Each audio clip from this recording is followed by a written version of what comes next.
Warning, you are about to listen to the greatest radio show ever. And due to contractual obligations and to shield our airwaves' corporate licensees from any semblance of liability, responsibility, and gullibility, we must tell you the views represented on this show are not necessarily those of this station or its management. This radio show contains differing points of view on current political topics, and due to the nature of its contents, it should be heard by everyone. Thank you for listening. 3, 2, 1. Now live from the heart of liberal Wisconsin, where the political party is just beginning, welcome to the Devil's Advocate Show. Best friends proving it's never personal, only politics. Please allow me to introduce myself. Now here are your hosts, Dom and Kroot.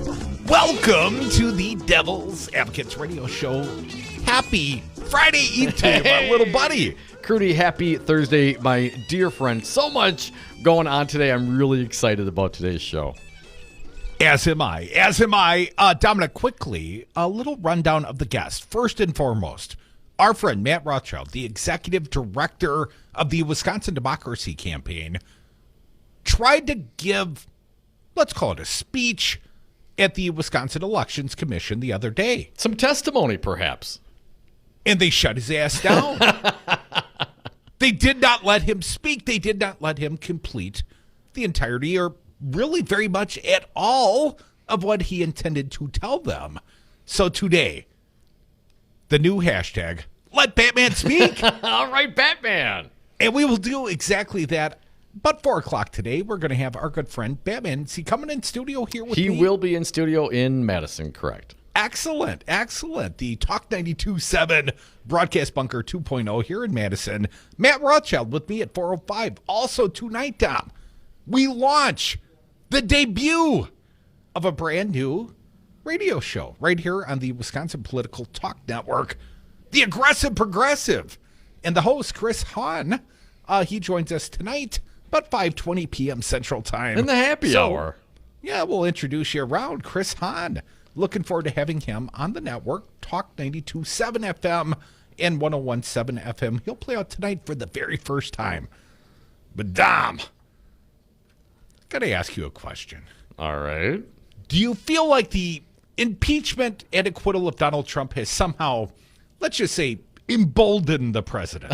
I think that he cares less than he did before. Yes, I believe he is emboldened. Wasn't it July 24th of 2019? He had the Mueller testimony, or we all saw the Mueller testimony. We broadcast it right here.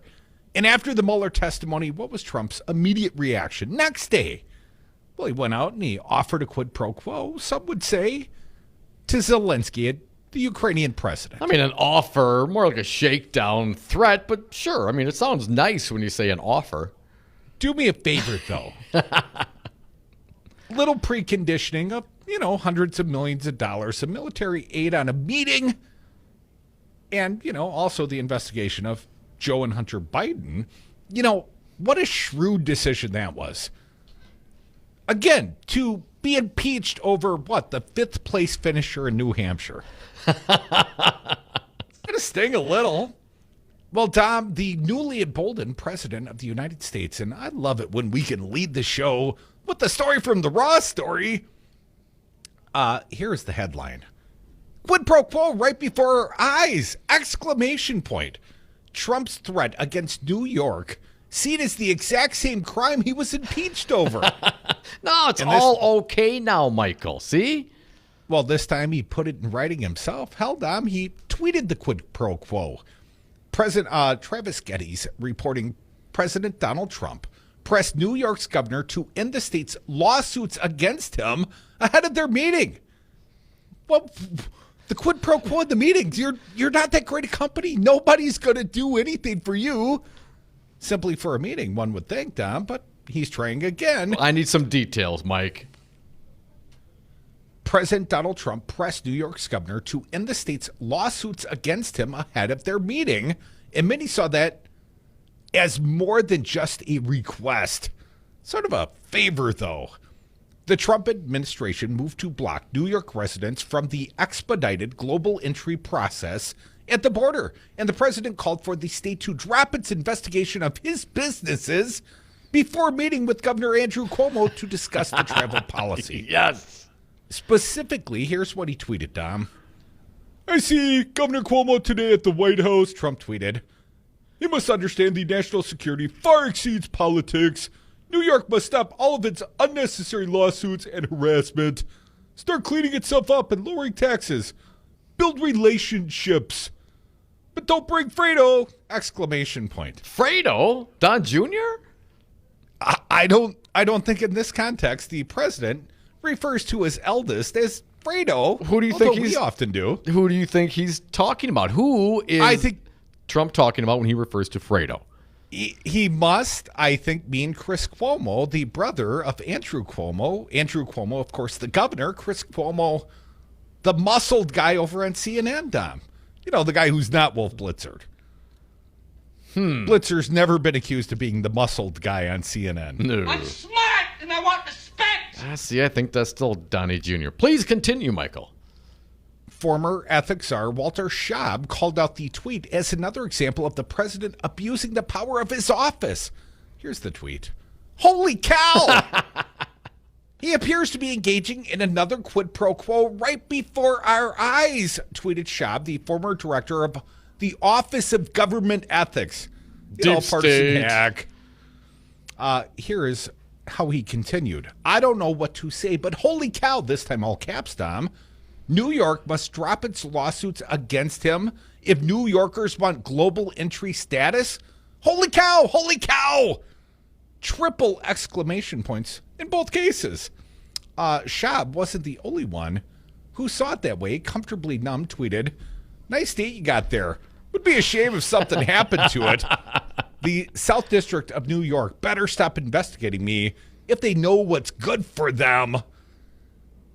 You know, Dom, this Another one here. David seems Rothschild kinda bad. tweets out, President Trump is extorting New York. Trump has targeted New York residents for difficult international travel, but Trump will end that if New York ends investigations into the money laundering and other crimes of him and his family. He is leveraging federal services for a personal favor. You act like that's a bad thing, Dom. David Rothschild continued to tweet, Trump was impeached for this exact crime against U.S. and Senate acquitted him 8 days ago without hearing evidence or witnesses. Trump treats federal government assets, our security, as something he can freely sell for his personal benefit. He thinks he is a king. Now, Dominic, I asserted perhaps the emboldened Donald Trump. I don't think he's emboldened. I think he's blissfully ignorant. I don't think he understands the concept of a quid pro quo. I mean, his whole life is extorting and shaking people down, right? Yes, I mean, he just this is thinks who it's he normal is. course of business. Yes. This is not a criminal act, even though he put it in writing this time. Don't have to wait for the transcripts. And why I would say perhaps more in the latter column, the ignorant column, Tom, the man doesn't even understand how badgers work. You see this story that broke overnight? Apparently a new book out. Donald Trump, while Reince Priebus was his chief of staff, had many, many questions about the badger. Well, of course, Reince Priebus from the great state of Wisconsin. Yes, he is. So Priebus, obviously, would be the right one to ask questions better suited for the animal planet. But here we go. Our friend Matthew DeFore, a new book reveals President Donald Trump had a lot of questions about badgers in the early months of his presidency, according to a report from the Business Insider. Trump would ask Reince Priebus, his first White House chief of staff, who hails from Wisconsin, whether badgers are mean to people, how they work, and how aggressive they can get. Who doesn't understand how's an animal work? How's that badger thing? How's that work? It eats through its mouth, right? And then it. Okay, please continue. And how aggressive they can get, according to Sinking in the Swamp, how Trump's minions and misfits Poison Washington by Daily Beast reporters Lachlan Markay and Asawin, I don't know how to say Asawin's last name, Susabang? Something like that. According to the book, after Trump was reminded that the short-legged omnivore, now I think he means the badger and not Reince Priebus in this case, was practically synonymous with the Badger State. He'd make a point of bringing it up at seemingly random occasions to his beleaguered chief of staff. Are they mean to people? Trump at least twice asked Priebus in the opening months of his presidency. Are they friendly creatures? The president would ask if Priebus had any photos of badgers he could show him. Nobody got pictures of your mom. Right? Oh, no, hey. And if Priebus could carefully explain to him how badgers work exactly. Crudy, he wanted... Oh, go ahead. Oh, no, I'll finish it off here. He wanted Reince, resident White House Badger historian apparently, to explain to him Wisconsin's obsession with the animal, how the little creatures function and behave, what kind of food they like, and how aggressive or deadly they could be when presented with perceived existential threats. Trump also wanted to know if the badger had a personality or if it was boring. What kind of damage could a badger do to a person with its flashy, sharp claws? An obviously enthralled president would stare at Priebus as the aide struggled for sufficiently placating answers, all the while trying to gently veer the conversation back to whether we were going to do a troop surge in Afghanistan or strip millions of Americans of health care coverage. Wisconsin is known as the Badger State in reference to the lead miners of the early 19th century and not because of an abundance of the black and white woodland creatures, although one particular version can be seen hanging around UW-Madison's sporting events. Folks, we are the Devil's Advocates. You know I got my Badger hat on. We're going to have a big show with you participating at 844-967-2789. Come back with us. There's more breaking Reince Priebus Badger news on the other side. More Devil's Advocates as well.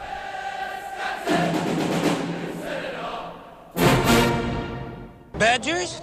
Badgers? We don't need no stinking badgers! By foe, my enemy is an animal.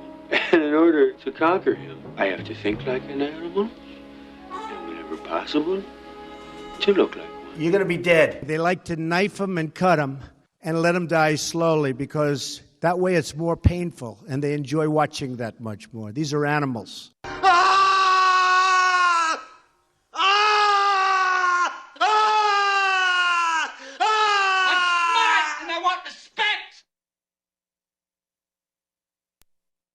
In a union, there is strength. Wisconsin has had a long history with the organized labor movement in America, fighting for stronger wages, affordable health care, and retirement security, the values of the middle class. You can be part of that experience. Let Teamsters 200 be your partner. Your voice matters. Call Teamsters Local 200 at 414-771-6363 or visit us at www.teamsterslocal200.com or on Facebook.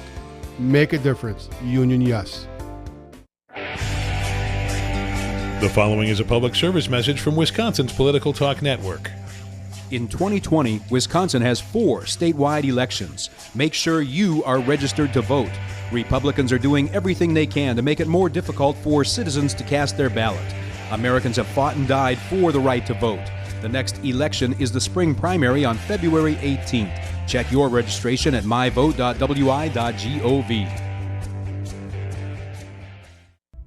More power, more fight, the most heart. Gingras, Thompson & Walks is more than a law firm.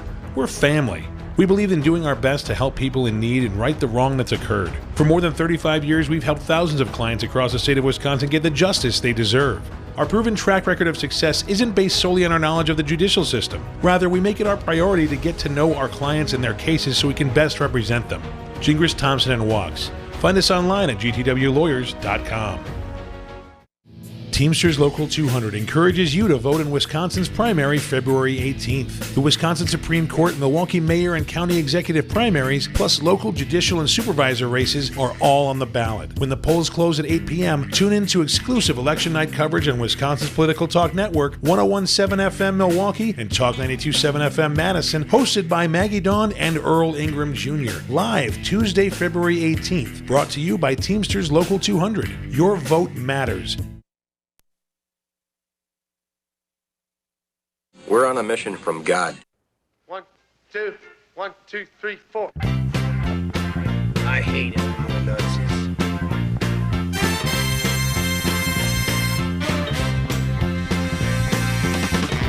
We're so glad. Ass, grass, or cash, nobody rides for free. Dom and Crute are the devil's advocates. Who have chosen to join us here in the Palace Hotel Ballroom at this time. We certainly hope you all enjoy the show. And remember, people, that no matter who you are and what you do to live, thrive, and survive, there's still some things that make us all the same. You, me, them, everybody. Everybody. And we are back. Thank you for listening to the Devil's Advocates radio show, streaming on YouTube, Facebook, and on Twitter, and of course on the phones. Toll free, talk or text at 844-967-2789. Dominic, I've got some tremendous breaking news. Trump's getting the band back together. Yes. Here's the headline, and I almost didn't believe this one for just a minute, but I believe it because it's Trump. Trump rehires. Listen closely. Trump rehires Badger Reince Priebus and Sean Bubblegum Spicer to their White House roles. President Donald Trump has rehired his former chief of staff, Reince Priebus. Apparently, more questions about the Badgers, Tom. And former press secretary Sean Spicer, almost 3 years after both men unceremoniously departed the White House. I know it's hard to read aloud and laugh. Priebus and Spicer will each join the president's commission on White House fellowships. According to a White House announcement Tuesday, as part of the commission, the pair will interview and recommend to their former boss national finalists for appointments. You know, only the finest and best, Tom. Stop shaking your head again. Spicer, who resigned in July of 2017 out of dissatisfaction with the hiring of Anthony Scaramucci as communications director, courted controversy by repeatedly telling lies on behalf of the president. Among those were false claims that Trump's inauguration had the biggest crowds in history, period, right? Period. That the president would have won the popular vote in 2016 if not for voter fraud, and that former Vice President Barack Obama wiretapped Trump Tower. Well, Ron Johnson's still repeating some variation on that theme, and that Adolf Hitler had not used chemical weapons. So I'm just saying he said it. So wait, so Spicer's coming back as some advisory role? He's not going to be the press secretary? Well, Tom, as Raw Story reports, Spicer has become something of a pop culture fixture since his exit from the White House. He joined the reality competition show Dancing with the Stars. It's all a reality show. He and other famous contestants were paired with professional ballroom dancers as they competed for the Mirror Ball Trophy. Last year, he announced on Cameo that he would record Valentine's. Oh my God! And let's not forget, Valentine's is tomorrow, Dom. Here, for the last-minute shopper, is the perfect gift idea.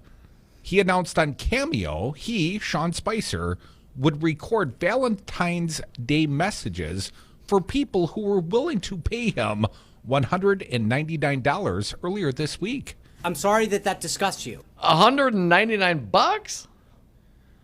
$199. I would pay Spicy $200 to record like a Valentine's message like, I love corruption. How long are the messages? I mean, what are we talking about? I'm not clear. Priebus, whose 6-month tenure as chief of staff was the shortest in the history for anyone who did not hold the position on an interim basis, was fired in July of 2017. A number of reasons cited for his termination, including Trump's disappointment with Priebus's stewardship of the campaign to repeal the Affordable Care Act, and a belief that Priebus lacked the strength to run the White House. Let's not forget, Dom, after leaving the White House, Priebus didn't go on Dancing with the Stars. Priebus joined the Navy after leaving the White House, going through a months-long application process after becoming an ensign and being sworn in by Vice President Mike Pence. Spicer attended Priebus' swearing-in ceremony and publicly congratulated his former colleague on Twitter at the time. Prior to his gigs at the White House and the Navy, Priebus served as both chairman of the Wisconsin Republican Party and the Republican National Committee. Trump got the band back together. Priebus, Spicer, Hopi Hicks. No, so Priebus and Spicer are going to be on this committee.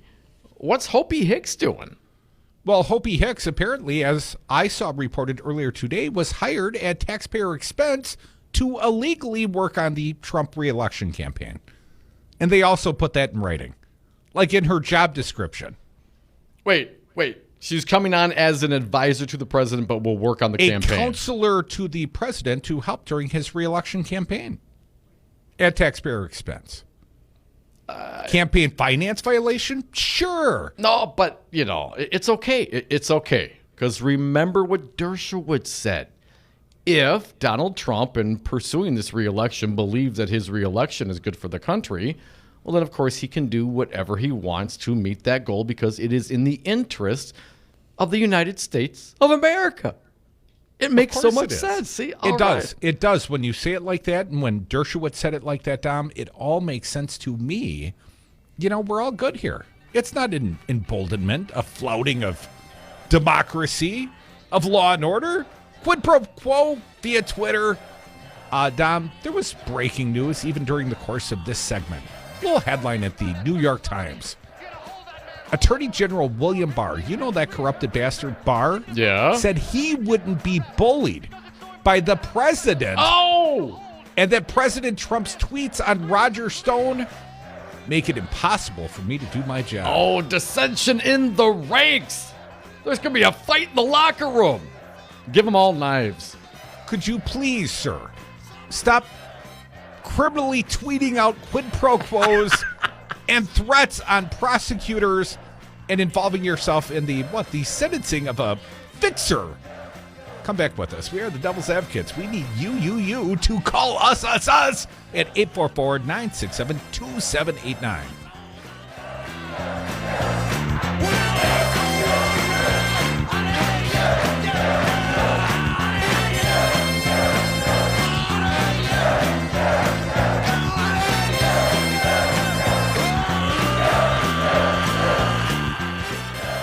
Want to be more presidential? Tweet the Devil's Advocates at Devil Radio.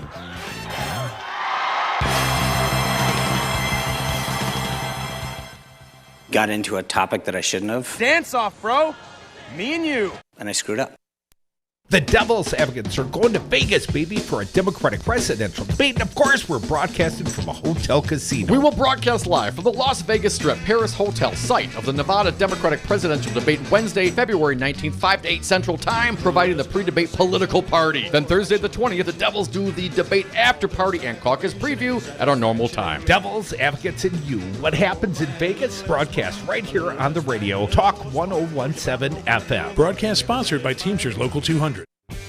Milwaukee is a great city with a great history and great architecture. You can take in Milwaukee's history and architecture while you partake in the delicious Wisconsin craft beer at Regano's Roman Coin. The Roman Coin features weekly drink specials, trivia on Wednesdays, pinball, a pool table, a jukebox, and a great selection of craft beers. The Roman Coin is also pet-friendly to appeal to the canine crowd, and you can order it from several nearby restaurants. Regano's Roman Coin, 1004 East Brady Street on Milwaukee's East Side.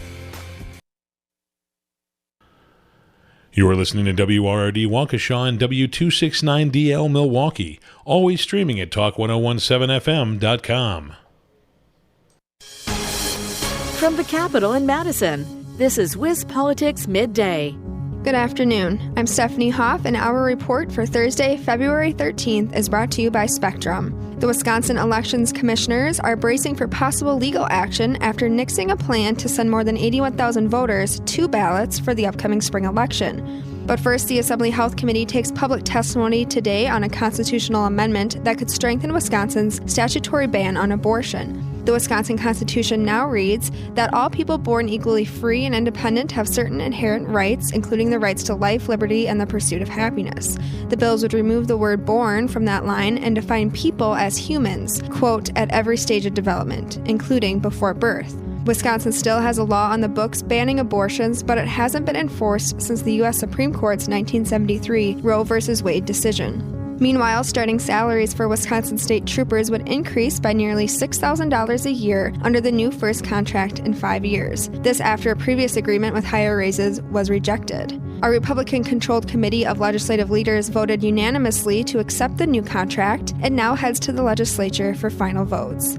Under the agreement, starting salaries will increase from almost $44,000 a year to about $50,000, or 13%. The pay scale will be adjusted for all troopers based on their years of service. They will also receive a 2% pay raise for each of the past 2 years. Now, troopers will reach the top pay scale of about $71,500 after 7 years rather than 10. Finally, the Wisconsin Elections Commissioners have voted to proceed using the approach employed during the 2012 and 2016 spring presidential primaries. Only one ballot would be sent to voters who requested to vote absentee.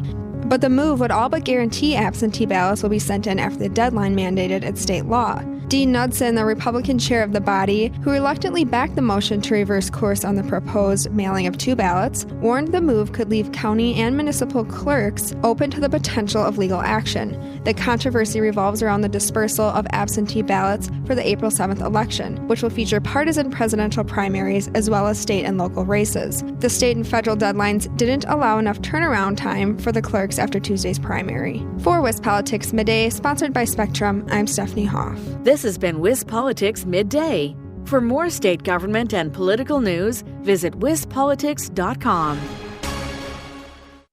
Hello, Resistance Radio. This is Matthew Filipovich, host of Laughing Liberally Milwaukee. Laughing Liberally Milwaukee is a monthly progressive political comedy show with Milwaukee's funniest stand-ups, and we are celebrating our 3rd anniversary this Saturday, February 15th at 8 p.m. at Comedy Sports, 420 South 1st Street, and Dom and Coot from the Devil's Advocates will be there. Advance tickets for this Saturday show are only $8, and you can get them at laughingliberallymke.com. That's laughingliberallymke.com.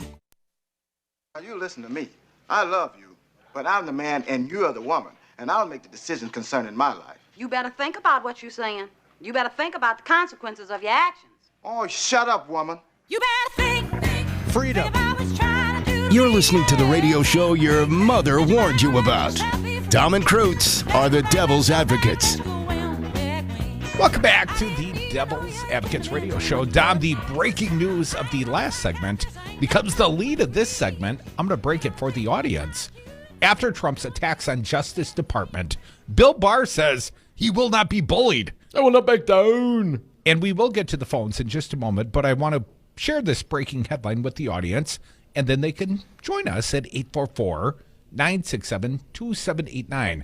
Katie Benner at the New York Times reports, in an extraordinary rebuke of President Trump, Attorney General William Barr on Thursday said that Mr. Trump's attacks on the Justice Department had made it, and this is a direct quote, Dom, impossible for me to do my job, and asserted that I'm not going to be bullied or influenced by anybody.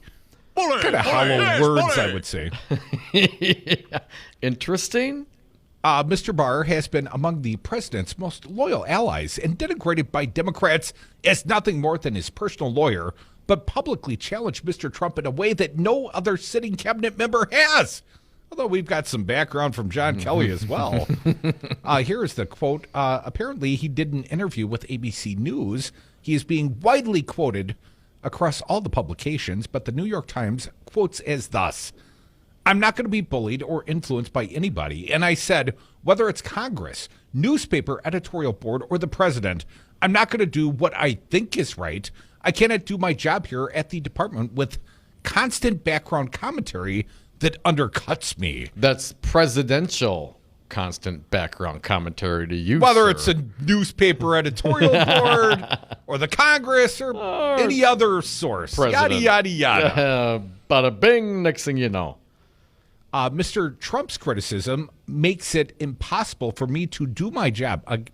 Apparently he did directly address the president here, and to assure the courts and the prosecutors in the department that we're doing our work with integrity. Yeah, the American people have a few questions as well, Bill. He added, it's time to stop the tweeting about the Department of Justice criminal cases. People close to the president said they were caught off guard by the interview. Yeah, no one rebukes the president. He is newly emboldened. That acquittal, that just made him stronger. A little bit more in this piece, Crudy. The president also accused the prosecutors who had secured a conviction against Stone of engaging in an illegal investigation. He incorrectly accused Judge Amy Berman Jackson, who was presiding over the Stone trial, of placing his former campaign chairman, Paul Manafort, in solitary confinement. Mr. Manafort, who was convicted of monetary fraud in a case that grew out of the special counsel's investigation, at one point had a jail cell to himself, but was not in solitary confinement. Judge Jackson was not involved in his placement. And Mr. Trump compared the Stone case to the Russia investigation led by special counsel Robert Mueller. Even Bob Mueller lied to Congress, Trump said, without evidence. Mr. Barr did not immediately respond to those false claims about the prosecutors, the judge, and Mr. Mueller. Mr. Barr quickly became one of Trump's most trusted advisors, yada, yada, yada. What about Trump's demands today that the prosecutors go and apologize to the convicted Roger Stone? I had not seen that. That wasn't so much an ask as a demand, right?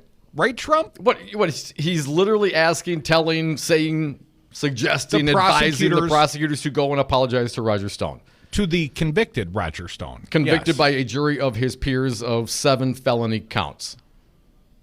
Some would say, but Trump would take a different take. 844-967-2789. Appreciate your patience. Tony from Portland, welcome to the party. Hey, Tony. Hey, how you guys doing? Good, man. I'm pretty much sick of this. I mean, Reince Priebus. I mean, at what point do you completely lack a spine? I mean, just pride alone. Well, listen, I just got to say, I mean, David Lee Roth is certainly the first Van Halen lead singer, but I'm a Sammy guy as well, so it's hard to choose. And John Kelly and Reince Priebus, I mean, I think if you're going to go back on tour, you get the original band back together, Tony, and play all the greatest hits. Hey, don't let him lie to you, Tony. He's a Gary Cherone guy all the way. Oh, I'm David Lee Roth all the way. But that being said, I just don't understand how they find these guys. I mean, I know these people exist, but it just drives me insane that there's human beings out there willing to be, basically a Stepford child. But Tony, it is a diminishing pool of grifters from which to choose. Yeah. That's why he's going back and recycling some of the old favorites. I was thinking the same thing. I was thinking that it's just the pool of spinelessness is just draining. I know, but Tony, you ever like have a breakup of then you end up hooking up with your ex at some point, down the line, and you have a good time, but you can never ever really go back, Tony. Yeah, but I did it privately. I didn't tell anybody about it. You guys have a great day. All right, Tony. Thanks. Tony. Are you implying that Trump's having sex with the exes? That's exactly what I'm saying, man. Sex with the ex. Kurt from Madison, you are up. You could be like Kurt at 844-967-2789. Hey, Kurt, what do you got for us today? Hey, Kurt. John Kelly. Now a warning? Do you think he's anonymous, Kurt? I mean, I'm at a total loss that generals, military officials that know that this guy who has the title of president is nothing more than a kid on crack with a loaded handgun in his hand. It's probably Ritalin. Let's not cast false aspersions. Probably Ritalin, allegedly. Okay, fine, drug of choice. But I am floored with the fact that we have so many people who swear an oath to protect this nation from all enemies, foreign and domestic. I don't see it happening. Where are they all? Well, Charles Grassley yesterday said he's just fine with all of this, Trump opinion because he's got a First Amendment right to his opinion, but, inserting himself in the, the prosecutorial, the sentencing recommendations in the Roger Stone trial. Well, Grassley rationalizes that away as just kosher because ultimately the judge has final say. Oh, God help us all. Thanks, guys. Hey, Kurt, thank you for calling. We do appreciate it. 844-967-2789. Real quick, this one also at the New York Times. Trump fights back after John Kelly defends Vendeman. Now, the Atlantic has a nice piece, but here was Trump's response. Kelly pushed back. Kelly stood with Lieutenant Colonel Vendeman, and Trump didn't like that much. So Trump started tweeting at him this morning. New York Times reporting.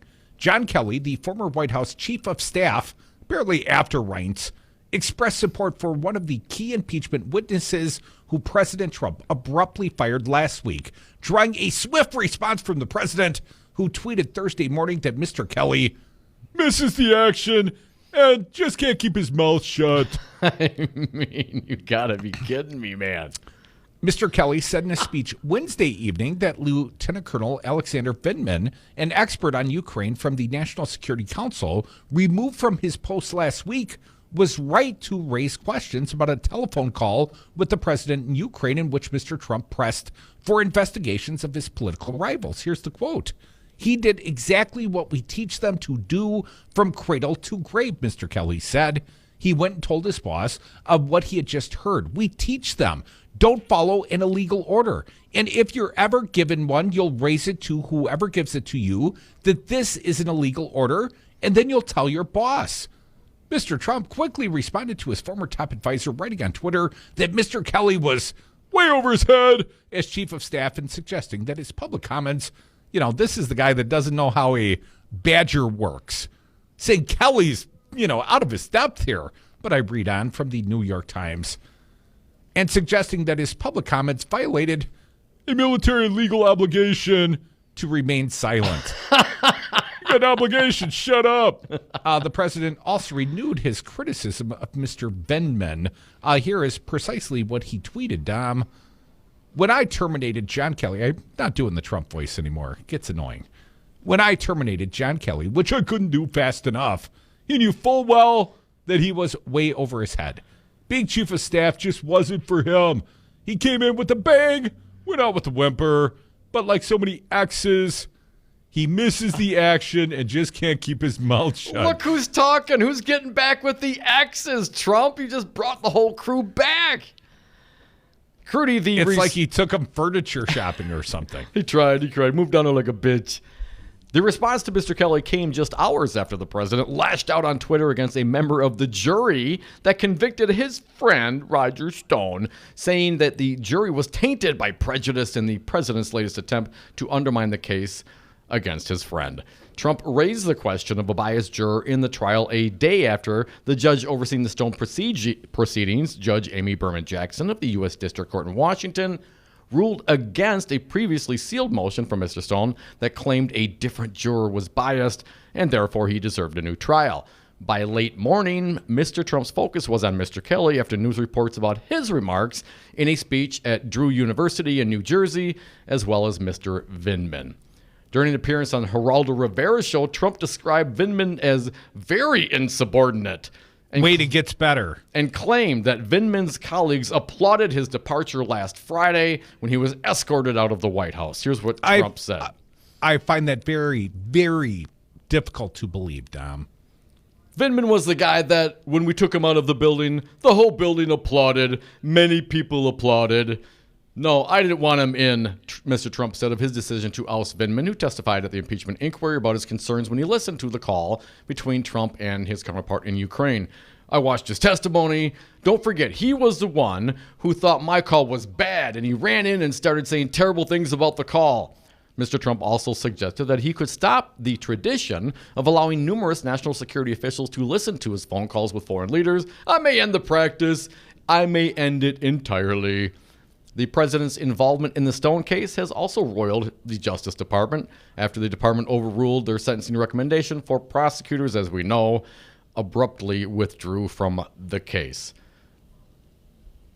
844-967-2789. Alan, listening in the Hoosier State. Alan, that's Mike Pence territory. Welcome to the show, sir. Yeah. Hey, Alan. I know I can't talk to him about Badgers because he's not here anymore. So I guess my question for Kelly would be is, if that was the case and you're supposed to go to your boss, why didn't he go to Congress? All the things that Trump did, that he did lots of illegal stuff in front of Kelly. Why didn't he do that? What's going on there? That would be my question. Thank you. It's a great Alan, question. I think it's a fair question. Why didn't John Kelly react more adamantly, more vocally, when he could have changed something, right? A guy like Trump just sucks the life out of everything. He's like a Skeksis in the Dark Crystal, man. He sucks in the life essence of all these little trolls around him and leaves their mangled bodies behind along with their broken spirit. But he'll throw them a bone every once in a while, get the band back together. Hope Hicks, Reince Priebus, and Bubblegum Spicer all rolling back into the fold to one degree or another. When do you think John Kelly will come back around because he's missing all the action? Hey, it's like an X. I would imagine it'll be like booty calls late at night. Well, Dom, we do have the Peter Nicholas piece at The Atlantic, and perhaps we'll go there next. And also the witness, Randy Credico, the guy that Roger Stone threatened, or at least the man whose dog Roger Stone threatened. We've got word from him as well. And shocker, Dom, Credico supports the prosecutors.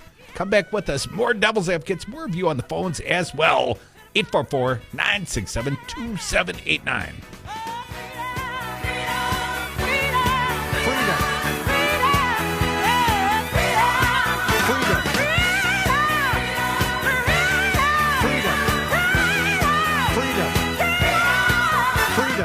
Where is our General Kelly? He likes to keep a low profile. Look at him sitting in the back. But boy, is he watching. You have no idea. Hey, I'll swallow your soul. I'll swallow your soul. I'll swallow your soul. Shut up.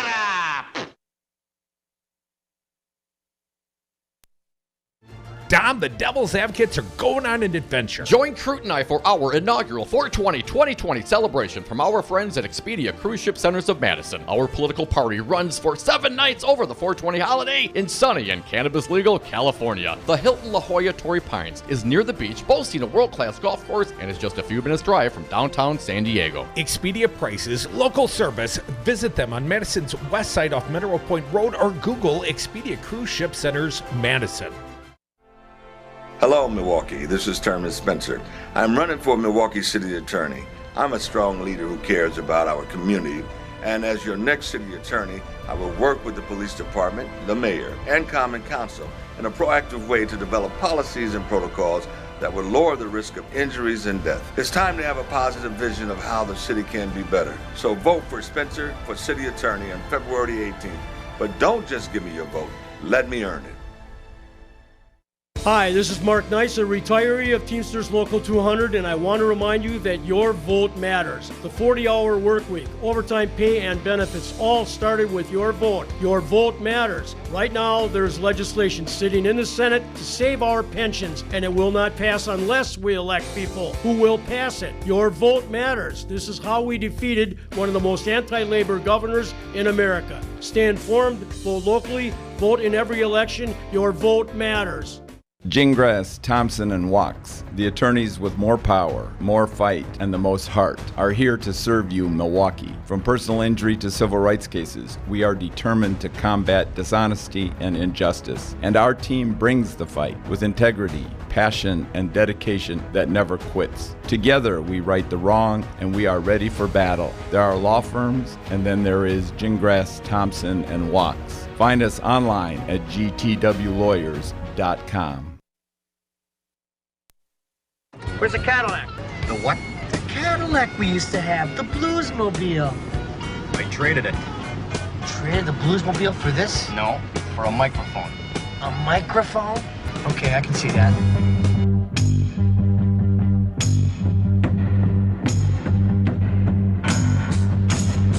The Devil's Advocates. Rock and roll political commentary in a top 40 world.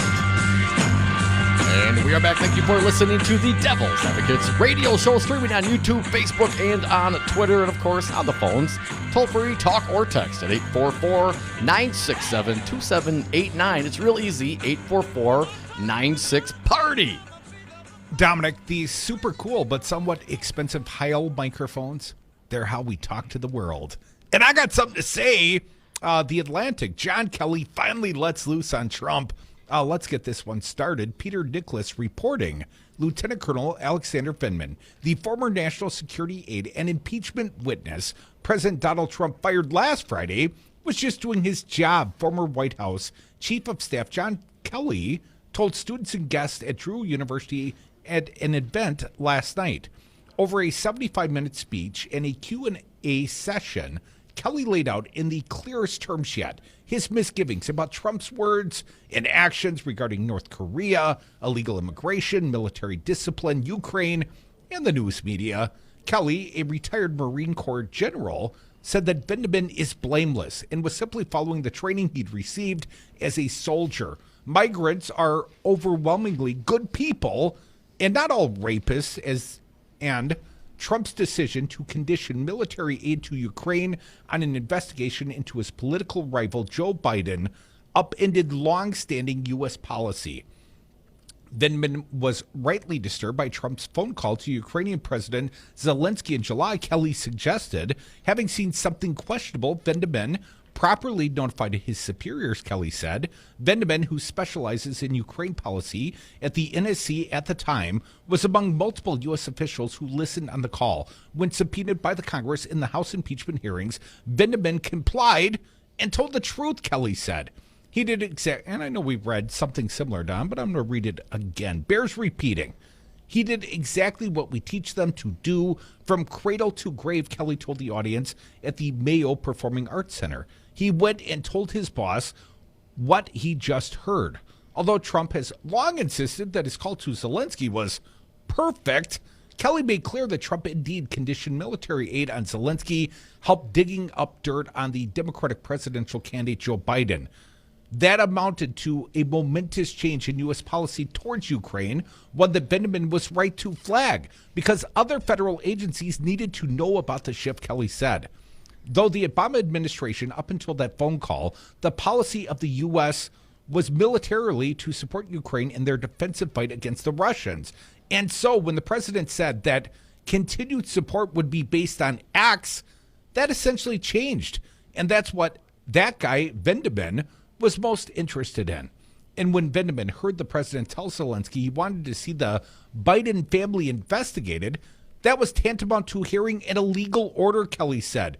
We teach them, don't follow an illegal order. And if you're ever given one, you'll raise it to whoever gives it to you, that it is an illegal order, and then tell your boss. Throughout the appearance, Kelly laid out his doubts about Trump policies. Trump has held 2 formal summits with North Korea's leader, Kim Jong-un, hoping to scuttle the country's nuclear program through personal diplomacy. Kelly said the effort was futile. He will never give his nuclear weapons up, Kelly said. Again, President Trump tried. That's one way to put it, but it didn't work. I'm an optimist most of the time, and I'm also a realist, and I never think that Kim would do anything other than play us for a while, and he did that fairly effectively. Kelly didn't know Trump when, after the 2016 election, he was first offered the job of Secretary of Homeland Security. Watching the contest between Trump and the Democratic nominee Hillary Clinton, Kelly said he had been fascinated, not necessarily in a good way, but fascinated as to what the election meant to our country.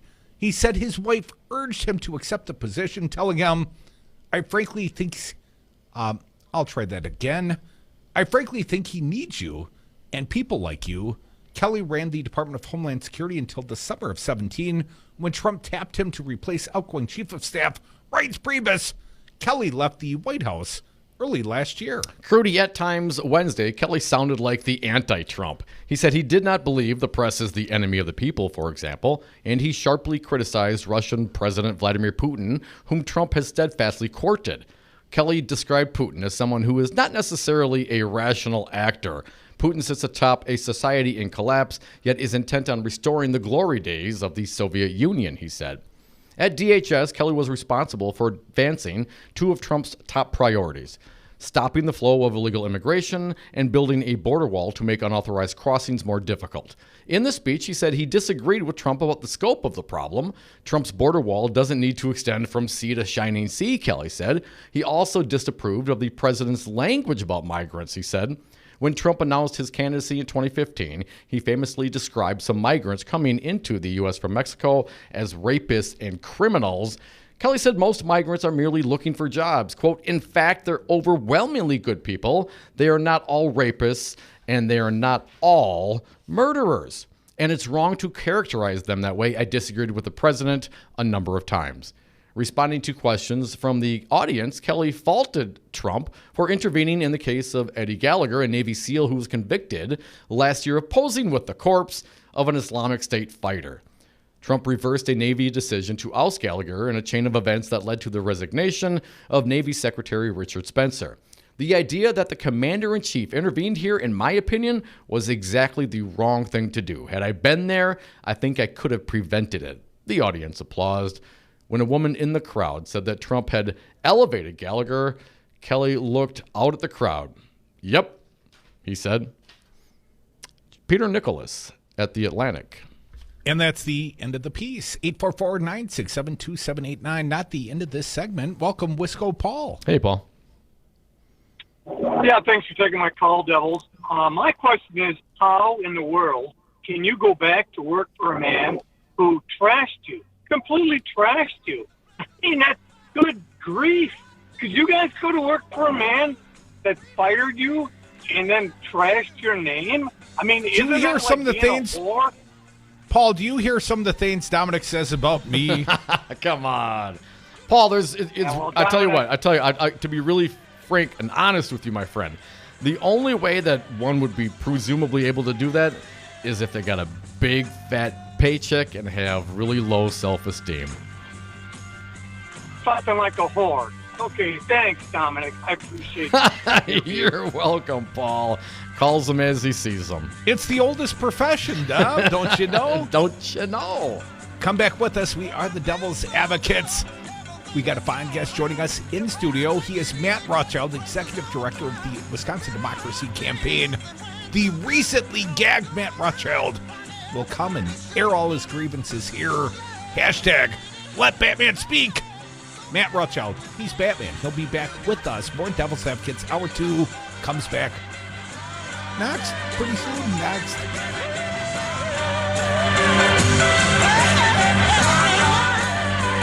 If you missed something on the Devil's Advocates, don't worry. After you get over your shame, you can check out domandproof.com. Podcasts and interviews updated daily. They hire usually good people. And that's when the whores come in. I'm sorry that disgusts you. Stop shaking your head again. I am Brett Blummy. I am a proud member of Milwaukee's community. This is where I will always be committed. I am asking for your vote because a better judge means better justice. Authorized and paid for by Brett Blummy for Judge, Brett Timmerman, Treasurer. The following is a public service message from Wisconsin's Political Talk Network. In 2020, Wisconsin has 4 statewide elections. Make sure you are registered to vote. Republicans are doing everything they can to make it more difficult for citizens to cast their ballot. Americans have fought and died for the right to vote. The next election is the spring primary on February 18th. Check your registration at myvote.wi.gov.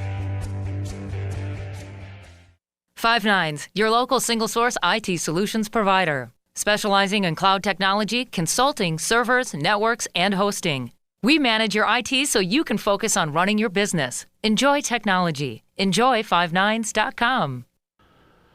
You are listening to WRRD Waukesha and W269DL Milwaukee. Always streaming at talk1017fm.com.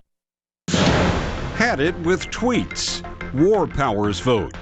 I'm Mike Moss. I cannot do my job here at the department with a constant background commentary that undercuts me. Under growing pressure from Congress, Attorney General William Barr says he is frustrated with the president's tweeting about cases, staff, and even judges. To have public statements and tweets made about the department, about cases pending in the department, and about judges before whom we have cases make it impossible for me to do my job and to assure the courts and the prosecutors in the department that we're doing our work with integrity. Barr vented on ABC News shortly after Donald Trump Jr. had tweeted, "Raise your hand if you back Barr in his war against the swamp." Barr has been sharply criticized for the Justice Department throwing out a recommended sentencing for the president's convicted friend Roger Stone, which came shortly after the president tweeted his anger with the recommended sentence. Barr has been called to answer questions about that before Congress next month. The Senate just sent a clear shot across the bow. Correspondent Linda Kenyon reports the Senate has passed a war powers bill that limits the president's use of the military against Iran. It's called the Iran War Powers Resolution. The yeas are 55, the nays are 45. The joint resolution, as amended, is passed. The measure says the president must first win approval from Congress before engaging in further military action against Iran. Supporters say it reasserts Congress's constitutional power to declare war. President Trump says the resolution shows weakness. The CDC's Dr. Robert Redfield says the U.S. is moving toward wider testing for the coronavirus. Trying to include it into our flu surveillance system so everyone's getting evaluated for flu gets evaluated for this until we get a better handle on it. That's how we're thinking right now. On Wall Street, the Dow was down 128 today. I'm Mike Moss. How did Scott Walker win 3 governor's races in Wisconsin? How did Donald Trump win Wisconsin, carry the presidency despite losing the primary to Ted Cruz? Right-wing talk radio. 81 stations spewing 235 hours a day of variety hate across the Badger State. You cannot win elections in Wisconsin by ceding the airwaves to Republicans, especially in Milwaukee and the Wall counties. The answer, we built a Wisconsin political talk network, 2 Metro FM stations in Milwaukee and Madison, rural AM stations in Waukesha and Columbus, covering 2.5 million Wisconsinites with our message. I used my own savings, my credit, pledged my home, sold my business. I'm all in. Are you? Can you stand with us now? I have built a messaging tool. We have assembled a great team, but changing outcomes requires rapid promotion and costs money. Can you help me? Can you buy ads, promote your campaign, or give a direct donation? If you can help us, go to GoFundMe.com and search Resistance Radio Wisconsin. The Justice Department is lodging new criminal conspiracy charges against the Chinese tech firm Huawei. Correspondent Jan Johnson reports. Federal prosecutors say the world's biggest telecom equipment maker and several U.S. subsidiaries broke racketeering laws by plotting to steal trade secrets from American competitors. Huawei also is accused of using its devices to spy and crack down on anti-government protesters in Iran and of doing business in North Korea in defiance of economic sanctions. The Trump administration has been raising national security concerns about Huawei and aggressively urging other countries to keep Huawei out of their high-speed wireless networks. Jan Johnson, Washington. Students stayed home from school and businesses are closed in the upper Midwest as Arctic air pushes wind chill readings to more than 40 below in some areas. A wind chill warning in effect for parts of North Dakota and Minnesota. I'm Mike Moss. Elections create conversations. Taking the conversation to the ballot box is how we create a stronger future. Hi, I'm Demetri McClain, a member of Teamsters Local 200, and Milwaukee is my hometown. And just like Waukesha, Oconomowoc, or Madison, the middle class is the backbone of my hometown. The conversation to restore and strengthen it begins with us. Your vote matters. To register and find out what's on your ballot, go to myvote.wi.gov. The Devil's Advocates are going to Vegas, baby, for a Democratic presidential debate. And of course, we're broadcasting from a hotel casino. We will broadcast live from the Las Vegas Strip Paris Hotel, site of the Nevada Democratic presidential debate Wednesday, February 19th, 5 to 8 Central Time, providing the pre-debate political party. Then Thursday the 20th, the Devils do the debate after party and caucus preview at our normal time. Devil's Advocates and you. What happens in Vegas? Broadcast right here on the radio. Talk 1017 FM. Broadcast sponsored by Teamsters Local 200. 1017 Milwaukee and 92.7 Madison. I'm Stu Daniels with your headlines. Republican lawmakers yesterday abandoned plans to close Wisconsin's troubled juvenile prisons by July 2021, despite passing a law to do so. The Republicans on the Joint Finance Committee declined to fund 2 new facilities to replace Lincoln Hills School for Boys and Copper Lake School for Girls. Also, in a related matter, Milwaukee County was shorted by the same Republican lawmakers. The Republicans on the Budget Committee funneled tens of millions of dollars toward new juvenile detention centers, but their plan did not include a place to house girls from Milwaukee County. The Joint Finance Committee agreed to give Brown, Dane, and Racine counties all of the money they were seeking to build new facilities, but shorted Milwaukee County nearly $8.5 million, or about 30% of the money it was seeking. You're listening to Wisconsin's Political Talk Network. Warning, you are about to listen to the greatest radio show ever.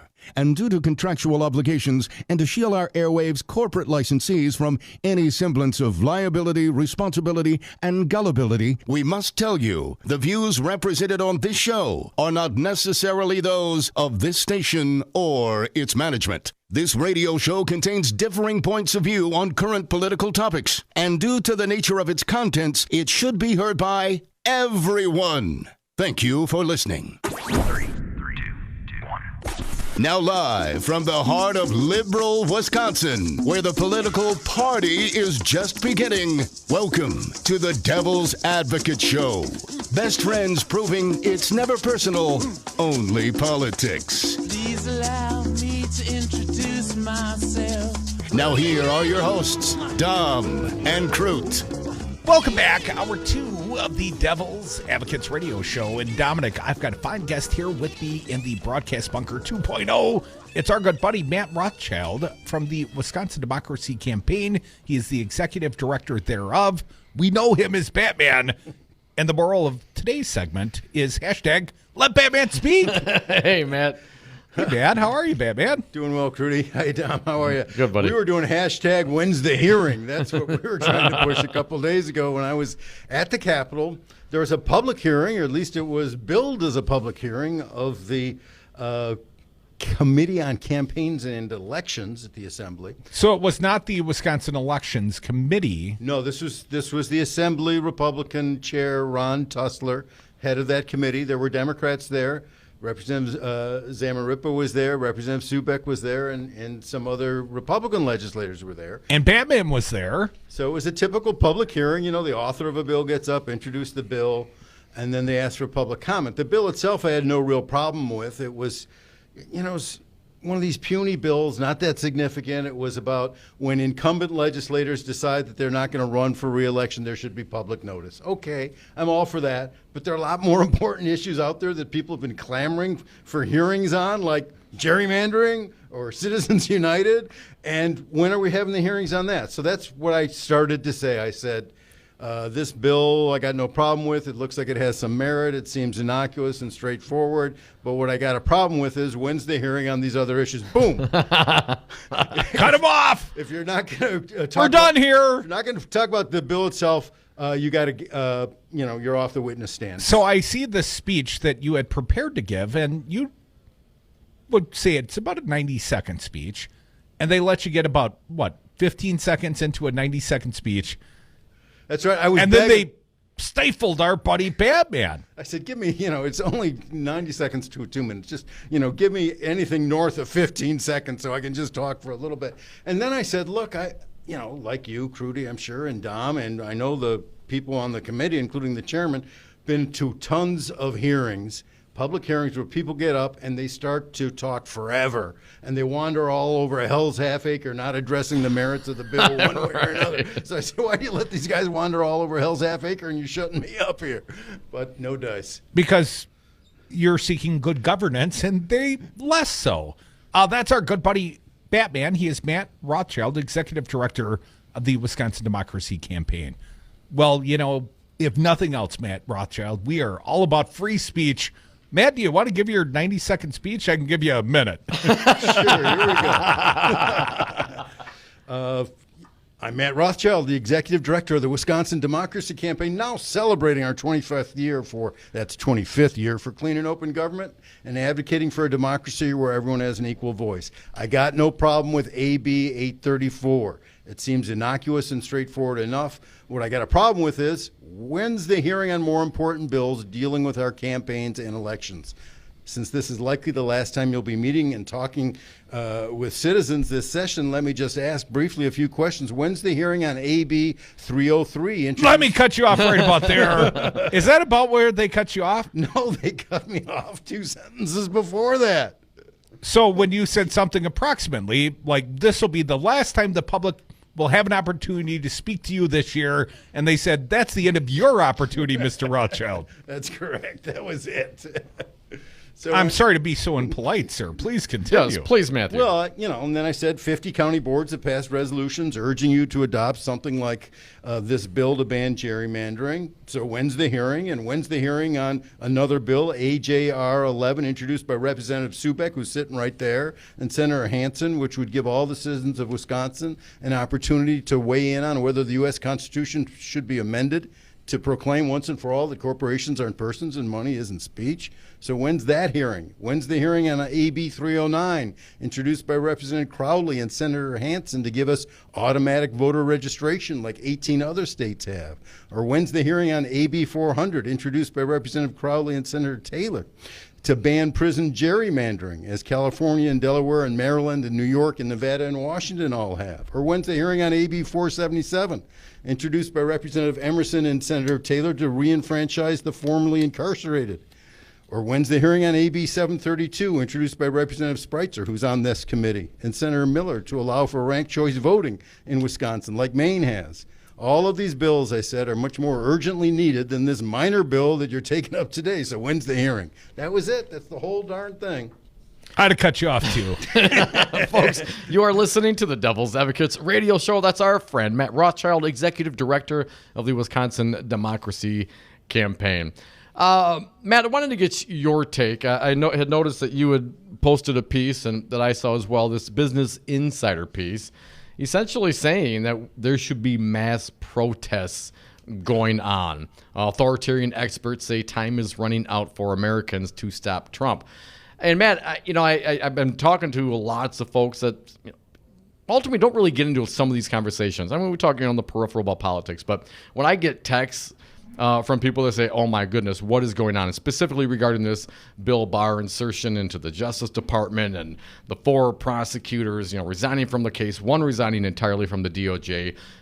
News reports suggesting that perhaps there will be more resignations to come. Matt, certainly this president is attacking every part of our democracy, in my personal opinion. Do you concur with the Business Insider? Do you think there should be protests in the streets?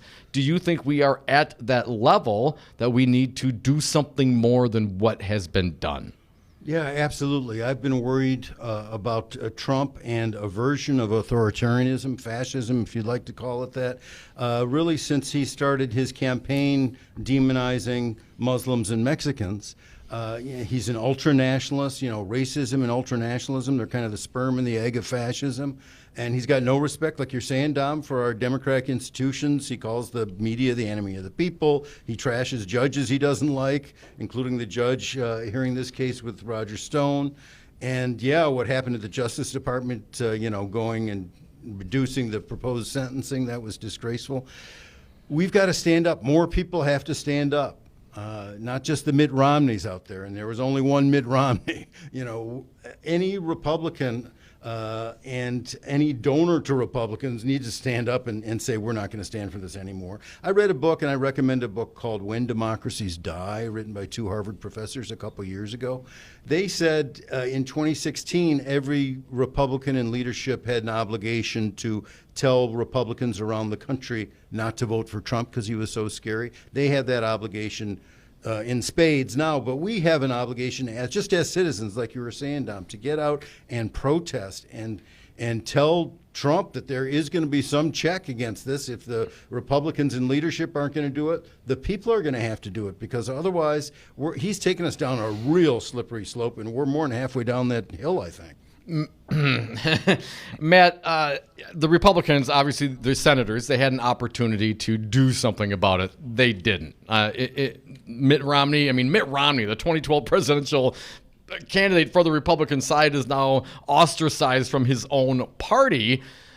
So that's not going to happen. I don't see that happening. I don't know what Donald Trump could do. Apparently, the reporting that he's pressuring the governor of New York to stop investigations into his business if they want some travel legislation done. It's just, and this is going to continue. So maybe ultimately there is a straw that breaks the camel's back for the Republicans, but that's not now. That's not going to happen now, right? So I have no confidence there. The Democrats, while I certainly appreciate and believe they had to act on impeachment. What this president has been doing, certainly in my opinion, impeachable offenses, and he continues to do these kinds of things. The Republicans, as mentioned, they say this is okay. So it's not going to be the Republicans. It's not going to be the Democrats. I don't know what they could do. Let's put that one aside for a minute. Does it really all boil down to Judge Amy Berman Jackson? Is she going to be the one to stand up finally against this president, against this scheme, against the tearing down of our institutions? Because no one else around seemingly has the strength or the will to do it. Well, I hope she does, but then what happens is Trump turns around and pardons him, which he's likely to do anyway. And so more judges need to stand up, more members of the media need to stand up, but the citizenry needs to stand up too. And we just can't take this lying down. This guy is going to knock down every single pillar of our democracy, and before we know it, it's all going to be crumbling on the ground. Matt, I'm sorry to jump in so quickly, is it the slow boil effect? Are we the frogs in the pot? Are people becoming, people want to avoid Trump. There's tremendous Trump fatigue. And even year after year, the State of the Union address, the ratings off over 20% this year. Even the Trump supporters are getting a little bit of Trump fatigue. Matt, are we just fatigued? Is it too much chaos? Well, I think there is fatigue. I think the fatigue may help the Democratic nominee if it's someone like Bernie. I do think there are people like John Kelly who are willing to speak up now who weren't speaking up before. But I think people have got to recognize that we are the frog in this boiling bathtub, and, our temperature is going through the roof here, and we are going to expire as a democracy if we let this guy keep heating up the bathtub. Folks, you are listening to the Devil's Advocates radio show. It's Crudy, and he was a frog, then Fancy Brian kissed him. He turned into a prince. Come back with us. I'm talking about you, fella. More Devil's Advocates on the other side. That's power, baby. Rothschild. That's power. In studio, you've got magical kissing powers, I've heard, Brian. More Devils. Matt Rothschild, come back.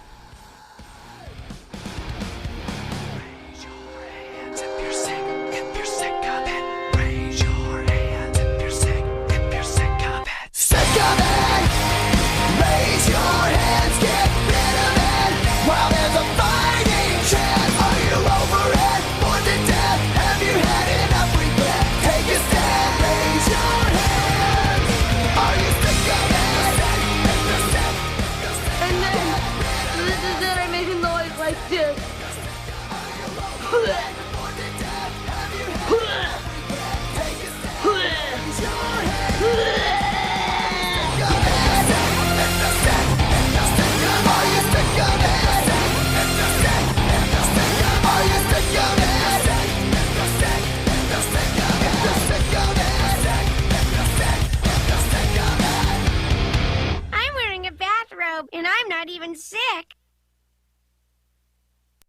Hi, this is Mark Nice, a retiree of Teamsters Local 200, and I want to remind you that your vote matters. The 40-hour work week, overtime pay, and benefits all started with your vote. Your vote matters. Right now, there's legislation sitting in the Senate to save our pensions, and it will not pass unless we elect people who will pass it. Your vote matters. This is how we defeated one of the most anti-labor governors in America. Stay informed, vote locally, vote in every election. Your vote matters. The following is a public service message from Wisconsin's Political Talk Network. In 2020, Wisconsin has 4 statewide elections. Make sure you are registered to vote. Republicans are doing everything they can to make it more difficult for citizens to cast their ballot. Americans have fought and died for the right to vote. The next election is the spring primary on February 18th. Check your registration at myvote.wi.gov. Whether you are remodeling your current space or constructing a new home, Habo Granite & Stone is here for all of your countertop needs. Habo Granite & Stone is family-owned and offers a large selection of natural stone colors and all of the manufactured brands to complement every room in your home. From granite to marble and so much more, our local craftsmen work to customize the perfect countertops to suit your needs. Find us at HAYBO, The Devil's Advocates are going to Vegas, baby, for a Democratic presidential debate. And of course, we're broadcasting from a hotel casino. We will broadcast live from the Las Vegas Strip Paris Hotel, site of the Nevada Democratic presidential debate, Wednesday, February 19th, 5 to 8 Central Time, providing the pre-debate political party. Then Thursday the 20th, the Devils do the debate after party and caucus preview at our normal time. Devil's Advocates and you. What happens in Vegas? Broadcast right here on the radio. Talk 1017 FM. Broadcast sponsored by Teamsters Local 200.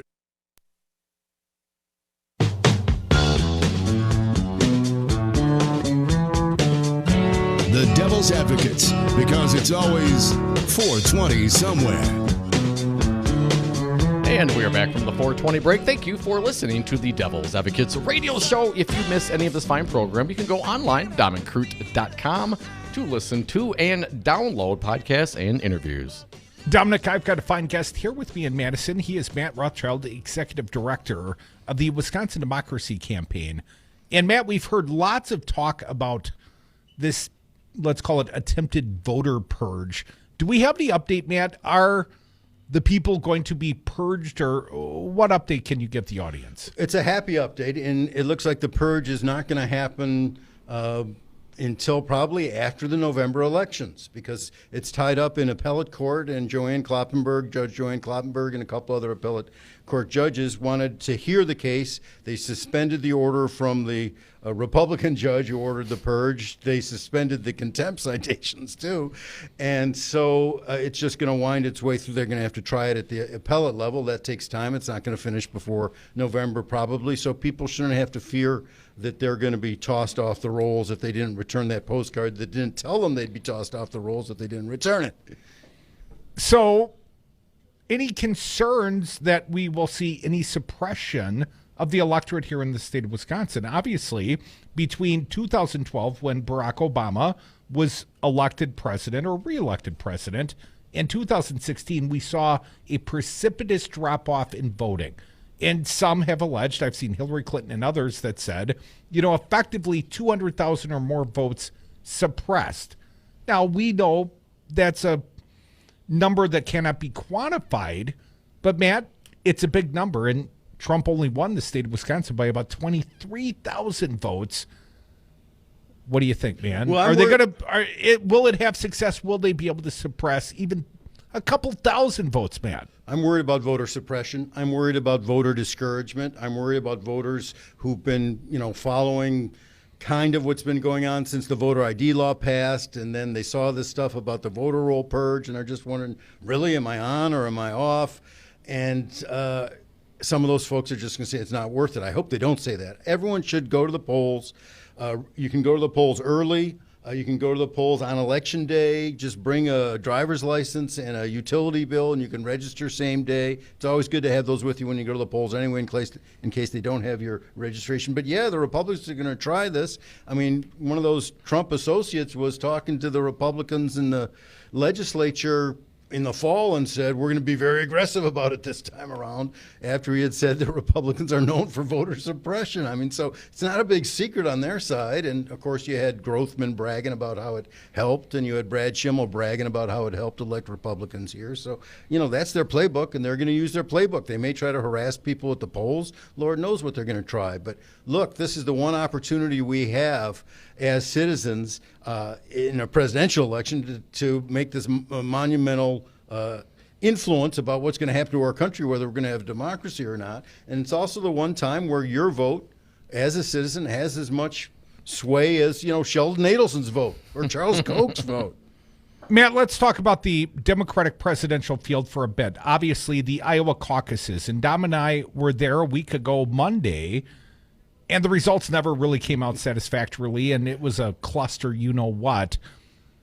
And then we saw an increase in voter turnout in New Hampshire, didn't peak over the 2012 numbers, but do you take any encouragement, any discouragement from these early actions, these early primaries and caucuses? Do you think it's discouraging when people see that Democrats make such a royal mess of the caucus? Well, I think the Iowa Democratic Party may have fooled themselves, but what made me, laugh because it was such a ridiculously bad argument was people like Peggy Noonan saying, well, if the Democrats can't do a caucus in Iowa, how can they do Medicare for all? Well, the Medicare bureaucracy runs great. I mean, it wasn't like the Medicare bureaucracy was screwing up what happened in Iowa. It was a couple people from the Iowa Democratic Party, so that's not a problem. I think my general read after these first two, Bernie looks good.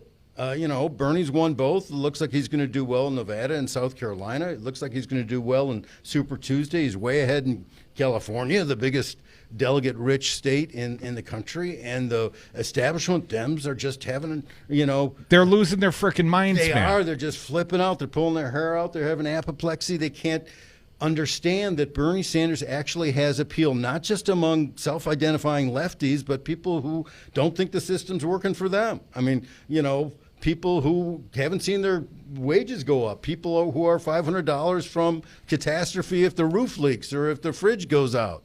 I mean, that's how most Americans are living day to day, and those are the people that Bernie speaks directly to. And when the Dem establishment gets concerned, enter Michael Bloomberg. And here comes Bloomberg. The DNC changed, apparently adapted, amended. Their policy evolved, as it were, Matt, to allow Bloomberg essentially into this debate. Now he's polling in double digits. What's your take? How do you think that influences people's perception of the organization that is the DNC?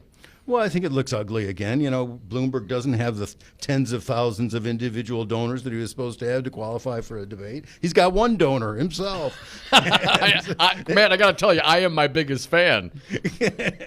And it is outrageous that a billionaire can just say, you peons go knock door to door in Iowa in the middle of winter. You peons go up to New Hampshire and go to door to door there in the middle of winter. And I'm just going to sit back and, jump in the race whenever I feel like it. And you got to get me on the debates and maybe give me the nomination because I got all this money in the bank. Now, would it That's be not democracy? Oh, really, and fair enough. But what happens? I mean, the guy can buy ads. I mean, there's nothing against the law in that regard. He's got the money. He could do it. Hell, he could buy all television and radio stations. Vallejo, right? Yeah, he's right. buying Okay, all these yes. ads. I mean, because of the U.S. Supreme Court decision in 1976, Buckley versus Vallejo, that said money equals speech. Then, the richest person in the country can buy as many ads as he or she wants to try to get themselves elected. I mean, and that is just disgusting. But if the people are asking for him, if he's polling at 15%, is it right to keep him, to keep him away from the debate stage? Well, you got rules. I mean, you're just going to bend the rules whenever a guy comes in and has the most beautiful ads that. Well, $300,000 to the DNC helps soften up a few of those rules. Matt Rothschild, if people want to support the Wisconsin Democracy Campaign, doing the fine work that you do, how can they get involved? It's easy. Just go to WISDC for Democracy Campaign, wisdc.org. We are tax deductible. We'll take your check. We'll take your lottery ticket. Hashtag let Batman speak. Well, you had your chance. Thank you so much, Matt Rothschild. More Devils. We'll be right back. Do you want to be a winner? All the winners I know like the Devil's Advocates Facebook page. This is Ben Wickler, chair of the Democratic Party of Wisconsin. Lost in the national news cycle is a horror being planned by the Trump administration, specifically the deportation of hundreds of Hmong Wisconsinites. Hmong refugees came to the United States because they and their families fought alongside U.S. soldiers in the Vietnam War. They came to the United States as part of one of the most important initiatives that the United States has done to demonstrate that people who stand with this country can be protected by this country, and people who are deported could face persecution or even death. This is an outrage. It's something that Wisconsinites will not stand for. Hmong Wisconsinites are a core part of the fabric of our communities, and our communities will fight to make sure that every Wisconsinite can stay in Wisconsin.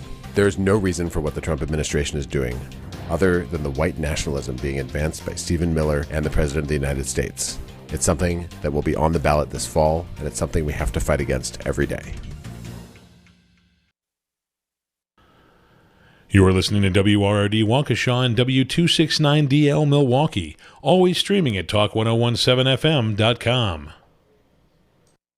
Dom, the Devil's Advocates are going on an adventure. Join Crute and I for our inaugural 420-2020 celebration from our friends at Expedia Cruise Ship Centers of Madison. Our political party runs for 7 nights over the 420 holiday in sunny and cannabis-legal California. The Hilton La Jolla Torrey Pines is near the beach, boasting a world-class golf course, and is just a few minutes drive from downtown San Diego. Expedia prices, local service. Visit them on Madison's west side off Mineral Point Road or Google Expedia Cruise Ship Centers Madison. Elections create conversations. Taking the conversation to the ballot box is how we create a stronger future. Hi, I'm Demetri McClain, a member of Teamsters Local 200, and Milwaukee is my hometown. And just like Waukesha, Oconomowoc, or Madison, the middle class is the backbone of my hometown. The conversation to restore and strengthen it begins with us. Your vote matters. To register and find out what's on your ballot, go to myvote.wi.gov. Hi, I'm Kelly, and my family owns Madison Liquidators. Have you ever shopped for office furniture and been completely blown away by the prices? So have I. In Madison, your choices end up being big box stores with inexpensive pieces that fall apart when you look at them the wrong way, or high-end interior design quality furniture that costs as much as a car. That is why my family and I set out to start an office furniture store with a different philosophy and 3 main goals. Get our clients the quality office furniture they need at the prices they can afford, divert sound office furniture from the landfill, and develop relationships with small businesses within our community and help them grow. At Madison Liquidators, you will not be quoted our most expensive pieces up front and scaled back from there. We will work with you within your budget to allocate funds where it counts. We're interested in getting you the most bang for your buck every time. If you see something you like but it's outside your budget, let us know. We always have ideas to help make it work for you. Call me today and let's get started, or visit our website at madisonliquidators.com.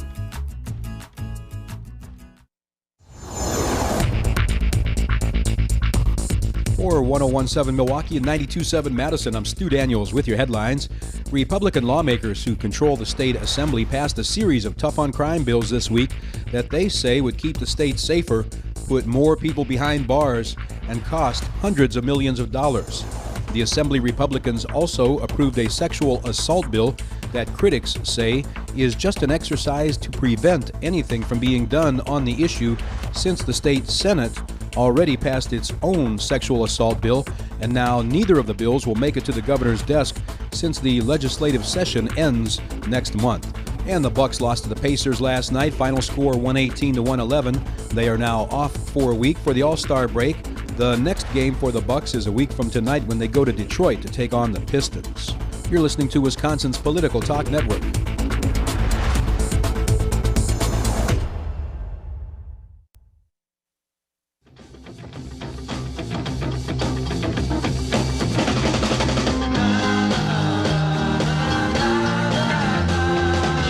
The Devil's Advocates, the fix for political junkies everywhere.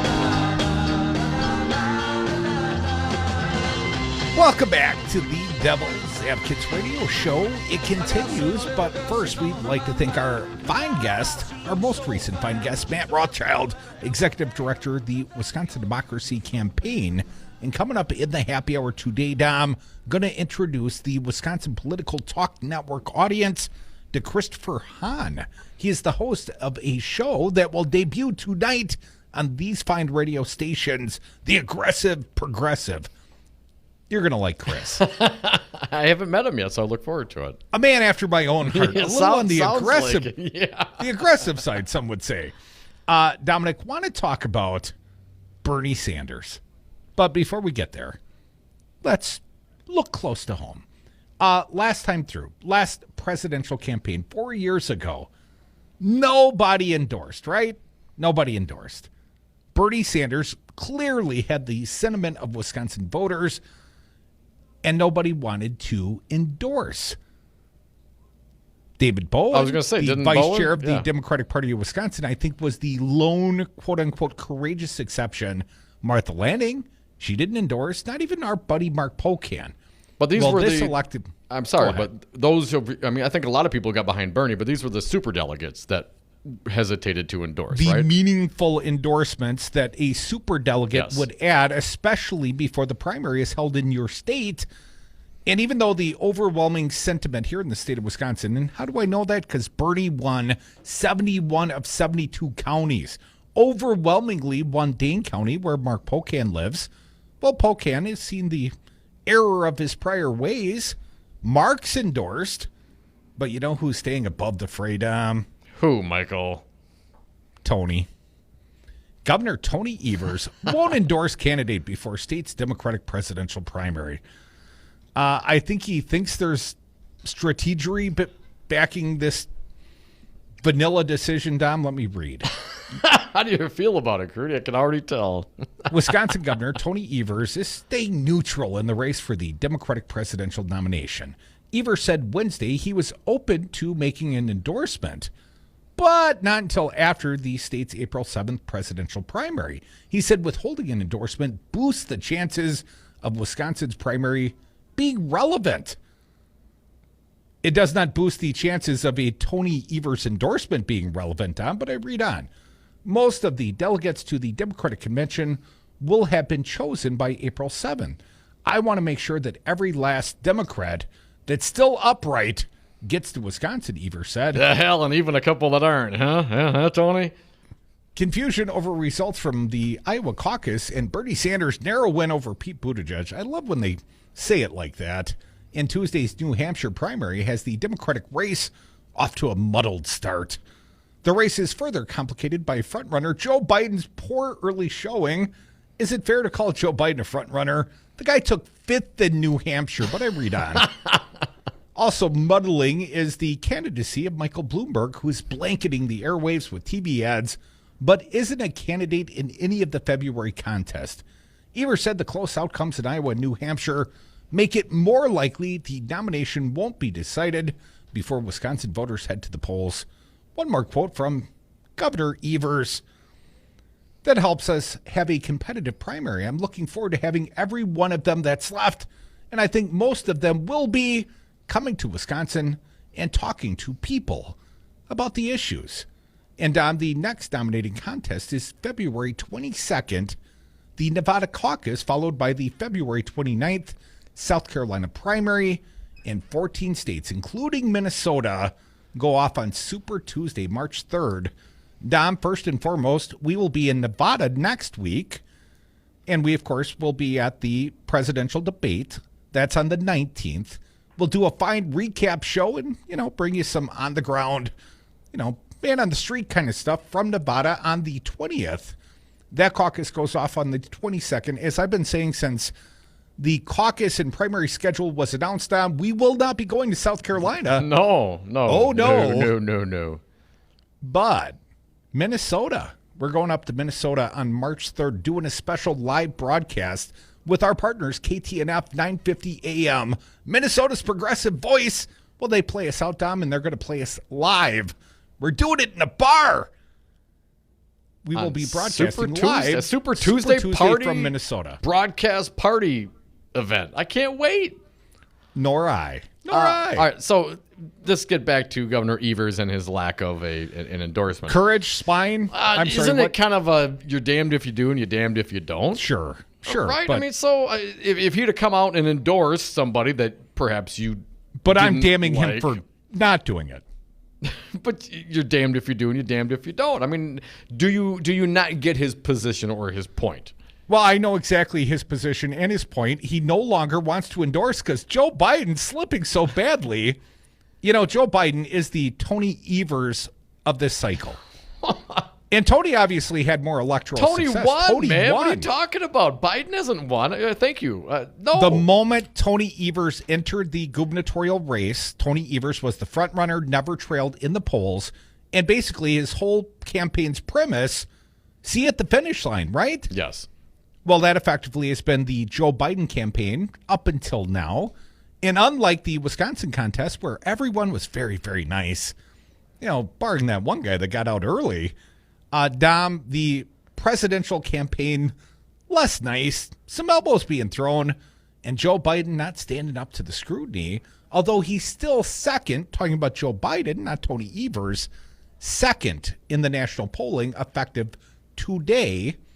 But I'd hardly call Joe Biden the front runner, not after a 5th place finish in New Hampshire and a 4th place finish in the somewhat muddled Iowa caucuses. Steve Rendio from the Toma Journal wrote that piece at the Madison.com. But Crudy, again, back to Evers. Evers won, man. And it ultimately, if you think Evers' strength or power or role or influence is diminished, what would it matter if he endorsed anyway? I'm not clear that endorsements make a heck of a lot upside, of right? difference. Exactly. I don't know what the upside is for Evers to get involved one way or the other. Well, it would show some sort of political ideology and advocacy for a specific candidate. You know, he could throw his thumb on the scale. Talk about Tony Evers. Yeah, but you're case. assuming he has the influence that would will? matter. No, that it would matter. I mean, if Tony came out and endorsed Bernie Sanders, do you think that all of a sudden a bunch of Tony supporters who are centrists would go, oh, okay, Bernie Sanders? Dominic, in New Hampshire, from the primary debate, which happened last Friday, till Tuesday's election, about 48% of people made up their mind. And I can't tell you what is persuasive for some voters. Lots of people voted for Tony Evers. But if he did want to have influence and sway on the primary, yeah, endorse somebody. If you just don't give a damn, then don't. But I didn't like the fact that so many of the Wisconsin Dems sat out the last primary contest. And ultimately, I hope there are a lot of candidates standing, Dom, because I'd love to have all of them come through our fine studios. I don't disagree ultimately with the strategy from my own selfish political prism, because I want lots of people standing. But I do believe it would be appropriate, if he so choose, to endorse a candidate. I just suspect it'd be Joe Biden. But you think that, and again, when we talk about the statistics of New Hampshire and people making up their minds when they went to the polls, a big number, no doubt. But I would imagine, given that this is New Hampshire, that they have some idea. They're leaning in particular directions. I mean, I highly doubt that great majority went in thinking, I have absolutely no idea of the 15 people that are on this ballot where I'm going to go. I'm betting they had a 1, 2, or a 3. So it's not like they don't already have a notion of what they're thinking when they walk into the voting booth. And I'm just not clear that Governor Evers in the state of Wisconsin, if he's threw out an endorsement, that would sway anybody to do anything. Then why does anybody ever endorse, and why do the candidates, be it judicial candidates or Supreme Court candidates or whatever, if they get an endorsement, they make a big deal out of it. If it has no sway, why seek the endorsements? Why make the announcements? Who would care? Someone must care. It must carry some weight to some in political circles, Tom, or no one's endorsement would matter. Tony's the highest elected official in the state of Wisconsin. He's got sway with somebody, even if it's just his staff at the Capitol. So you think if Tony endorsed Biden, that his staff at the Capitol is going to go vote for Biden? I mean, that's what you're saying, and I just absolutely I think disagree. It's more likely Maggie Gow would tell Tony. Everybody has their own feelings, Crudy. And are you? Well, listen, I wonder. Is there anybody that gave an endorsement that swayed you to that candidate? No, I'm well. Oh, informed. okay. So it's another example of everybody else but Crudy. I'm not saying many are influenced by endorsements, Dom, and I think ultimately it wouldn't be Tony's endorsement. It'd be Maggie Gow's endorsement. She'd tell Tony who to go publicly endorse.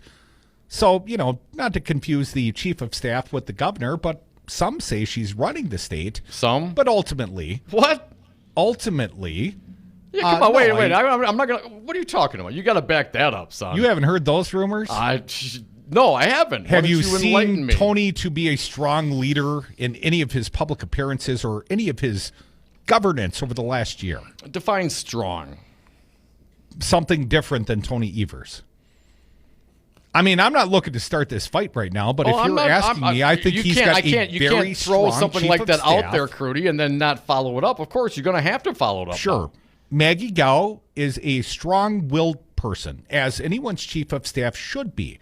But it would seem to me that she has a stronger will than perhaps the governor of the state of Wisconsin. And while certainly he is the chief executive, I think in many ways she sets his calendar, sets his schedule, sets his agenda. I mean, Tony doesn't even get to speak until after Mandela Barnes goes first at public events. I mean, is that uncommon? I mean, yeah, really uncommon. I mean, it didn't happen this way prior. The opening band doesn't start. You start with the lead band, and then Rebecca you come back with the Clayfish opening didn't get carted around the state to warm up the crowd each and every time for Scott Walker. Scott Walker felt, like he could do that on his own. No, it wasn't the prior precedent set by the last administration. And I don't recall any prior administration where the lieutenant governor made the first impression at nearly every public event. I mean, I admire the fact that they're building up Mandela Barnes. Certainly, as a young man, lieutenant governor of the state of Wisconsin, I would like to think he's destined for bigger and brighter and better. But that doesn't explain why Tony Evers, the current governor of the state of Wisconsin, delegates so much of his power to his chief of staff and so much of his public presence to his lieutenant governor. 844-967-2789. No, I get it, your opinion, Crudy, but I'm just not, she sets his calendar, so she's in charge? Have you seen the fact that Tony does not like to meet with Republican legislative leaders? You recall when Voss accused Tony, or more accurately, Maggie Gao, the chief of staff, called Robin Voss a misogynist. And when asked, does he support his chief of staff, he would not contradict her, even though it's so very evident that Robin Voss might be a lot of things, and there are a few choice words I've got for Robin Voss, but women run his office to the greater degree. Kit Byers is the most powerful woman in the state of Wisconsin, and she runs Robin Voss. In a lot of ways, Voss still has his own opinions. And unlike over Tony at the Evers? governor's office, Robin Voss doesn't run Kit Byer out there for the governor's staff and tell the governor to go meet with his chief of staff. But the governor tells Robin Voss, the legislative leader, you got to talk to Maggie. So really, it's her endorsement you're looking for? Well, it would have more sway. Come on. 844-967-2789. Come back with us talking Bernie, talking Evers, talking endorsements. The only endorsement that matters around here is yours and mine. And I endorse the Devil's Advocates. Greatest radio show ever. You should continue listening. We'll be right back.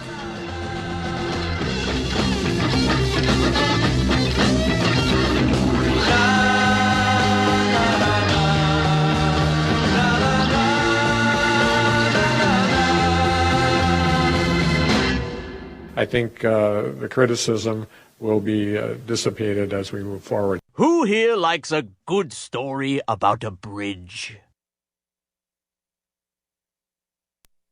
Hello, Resistance Radio. This is Matthew Filipovich, host of Laughing Liberally Milwaukee. Laughing Liberally Milwaukee is a monthly progressive political comedy show with Milwaukee's funniest stand-ups, and we are celebrating our 3rd anniversary this Saturday, February 15th at 8 p.m. at Comedy Sports, 420 South 1st Street, and Dom and Coot from the Devil's Advocates will be there. Advance tickets for this Saturday show are only $8, and you can get them at LaughingLiberallyMKE.com. That's LaughingLiberallyMKE.com.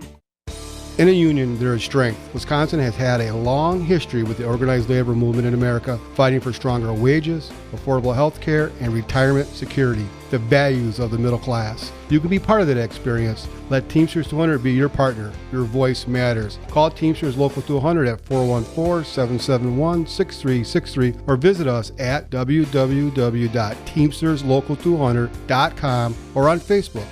Make a difference. Union yes.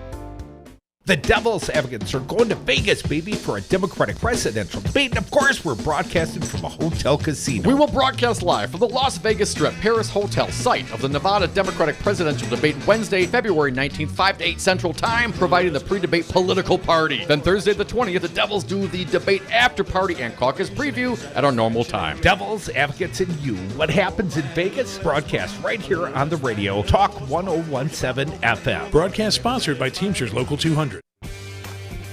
Milwaukee is a great city with a great history and great architecture. You can take in Milwaukee's history and architecture while you partake in the delicious Wisconsin craft beer at Regano's Roman Coin on historic Brady Street. The Roman Coin was originally a Pabst Tight House built by Frederick Pabst in 1890 to sell Pabst beer. It was even designed by the same architect who designed the Pabst Theater. Regano's Roman Coin, Milwaukee's historic, pet-friendly, cash-only, order-in classic corner tavern.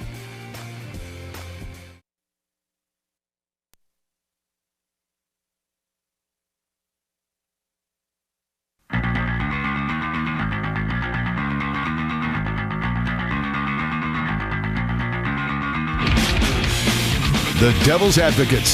Sausage making never looks so good. And we are back. Thank you for listening to the Devil's Advocates radio show, streaming on YouTube, Facebook, and on Twitter. And, of course, on the phones, 844-967-2789.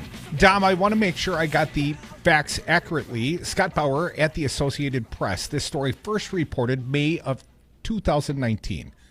Democratic Governor Tony Evers had this to say on whether Republican legislative leaders are sexist. You connect the dots.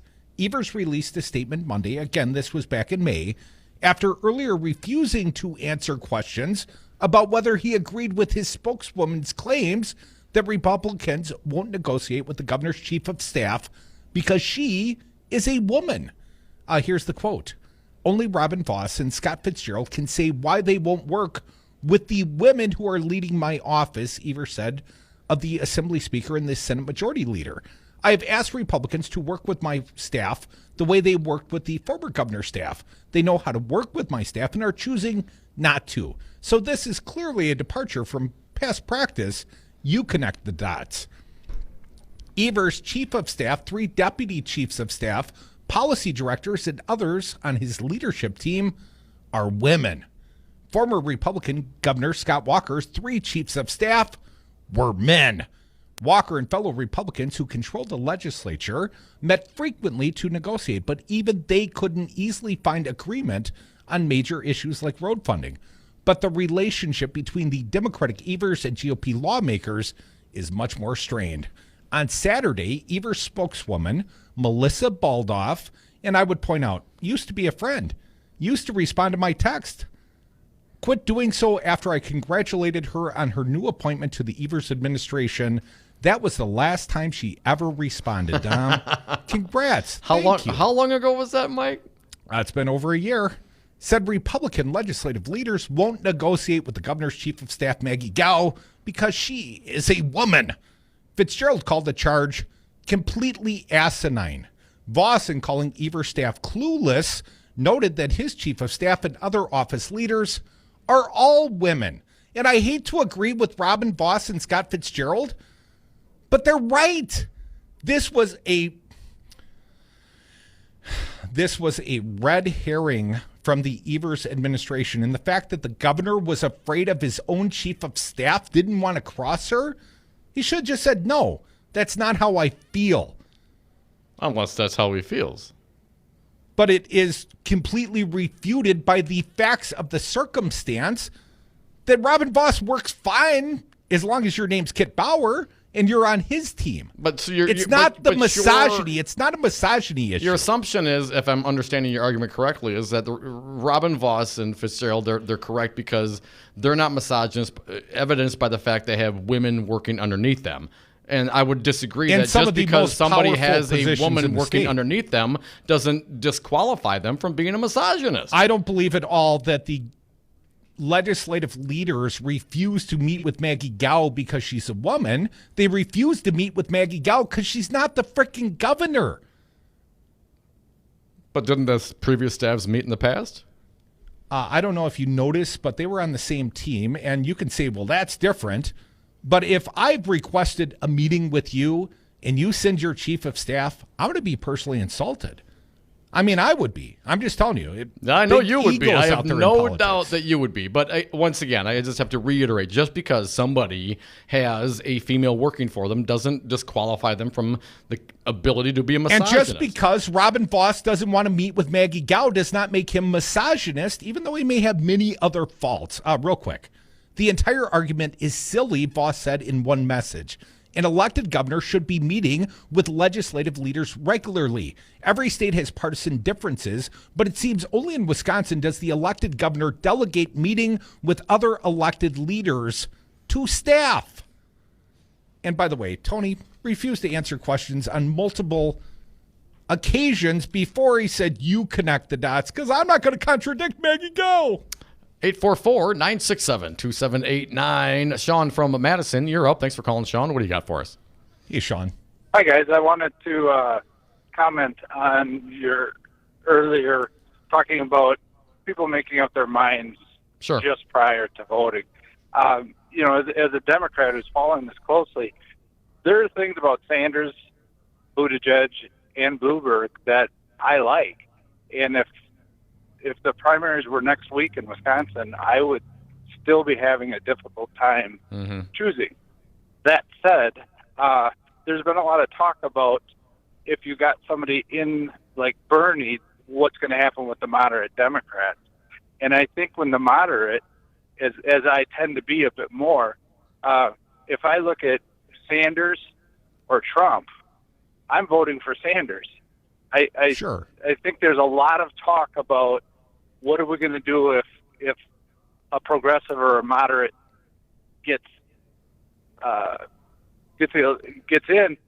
I think if you're Democrat, you're voting Democrat, and that's what we really need to focus on. I'd be curious on your thoughts on that.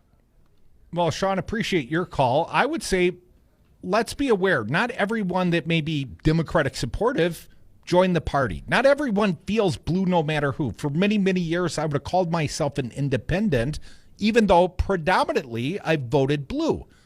But here's what I would say. First-time voters, disinterested voters, or those that have been disinterested because prior candidates left them wanting, they're going to stay home if the candidate of their choice is not an option.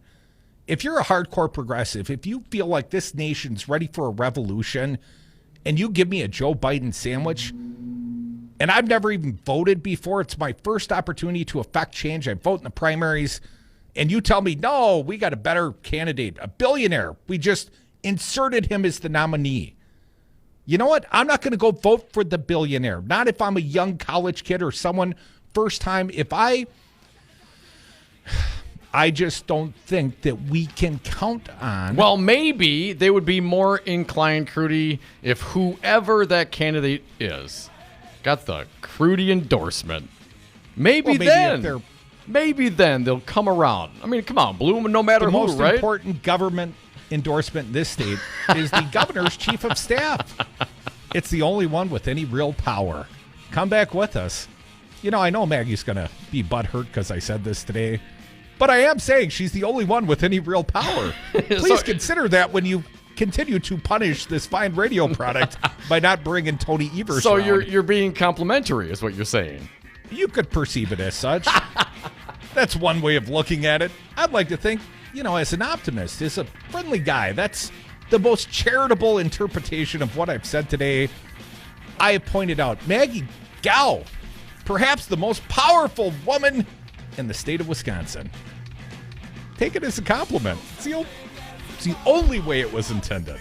Come back with us. More Devil's Advocates. The happy hour commences right now.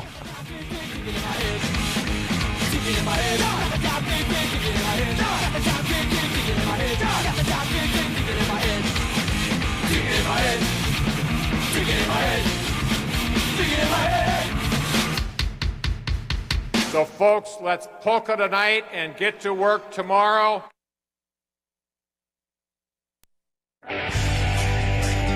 The following is a public service message from Wisconsin's Political Talk Network. In 2020, Wisconsin has 4 statewide elections. Make sure you are registered to vote. Republicans are doing everything they can to make it more difficult for citizens to cast their ballot. Americans have fought and died for the right to vote. The next election is the spring primary on February 18th. Check your registration at myvote.wi.gov. More power, more fight, the most heart. Gingras, Thompson & Walks is more than a law firm. We're family. We believe in doing our best to help people in need and right the wrong that's occurred. For more than 35 years, we've helped thousands of clients across the state of Wisconsin get the justice they deserve. Our proven track record of success isn't based solely on our knowledge of the judicial system. Rather, we make it our priority to get to know our clients and their cases so we can best represent them. Gingras, Thompson & Walks. Find us online at gtwlawyers.com. You are listening to WRRD Waukesha and W269DL Milwaukee, always streaming at talk1017fm.com. Barr strikes back, Amazon one up. I'm Barbara Cusack. Attorney General William Barr criticized President Trump's tweets about the Justice Department, but he told ABC News that Trump never asked him to do anything in the Roger Stone case. I'm not going to be bullied or influenced by anybody, and I said at the time, whether it's Congress, newspaper, editorial boards, or the president, I'm going to do what I think is right. The AG has been widely criticized for the Justice Department throwing out a recommended sentence for Trump ally Roger Stone, who was convicted of 7 felonies in a bid to obstruct a congressional investigation that threatened the president. Amazon got an early win in their battle with President Trump as a federal judge ordered Microsoft to halt work on its $10 billion deal with the Defense Department. Correspondent Brian Fung has more. Amazon is accusing the president of essentially using his power to influence a contracting decision that should have been essentially done without view to who was, what politically may have been going on between the president and Jeff Bezos. A 15th case of coronavirus has been confirmed in the U.S.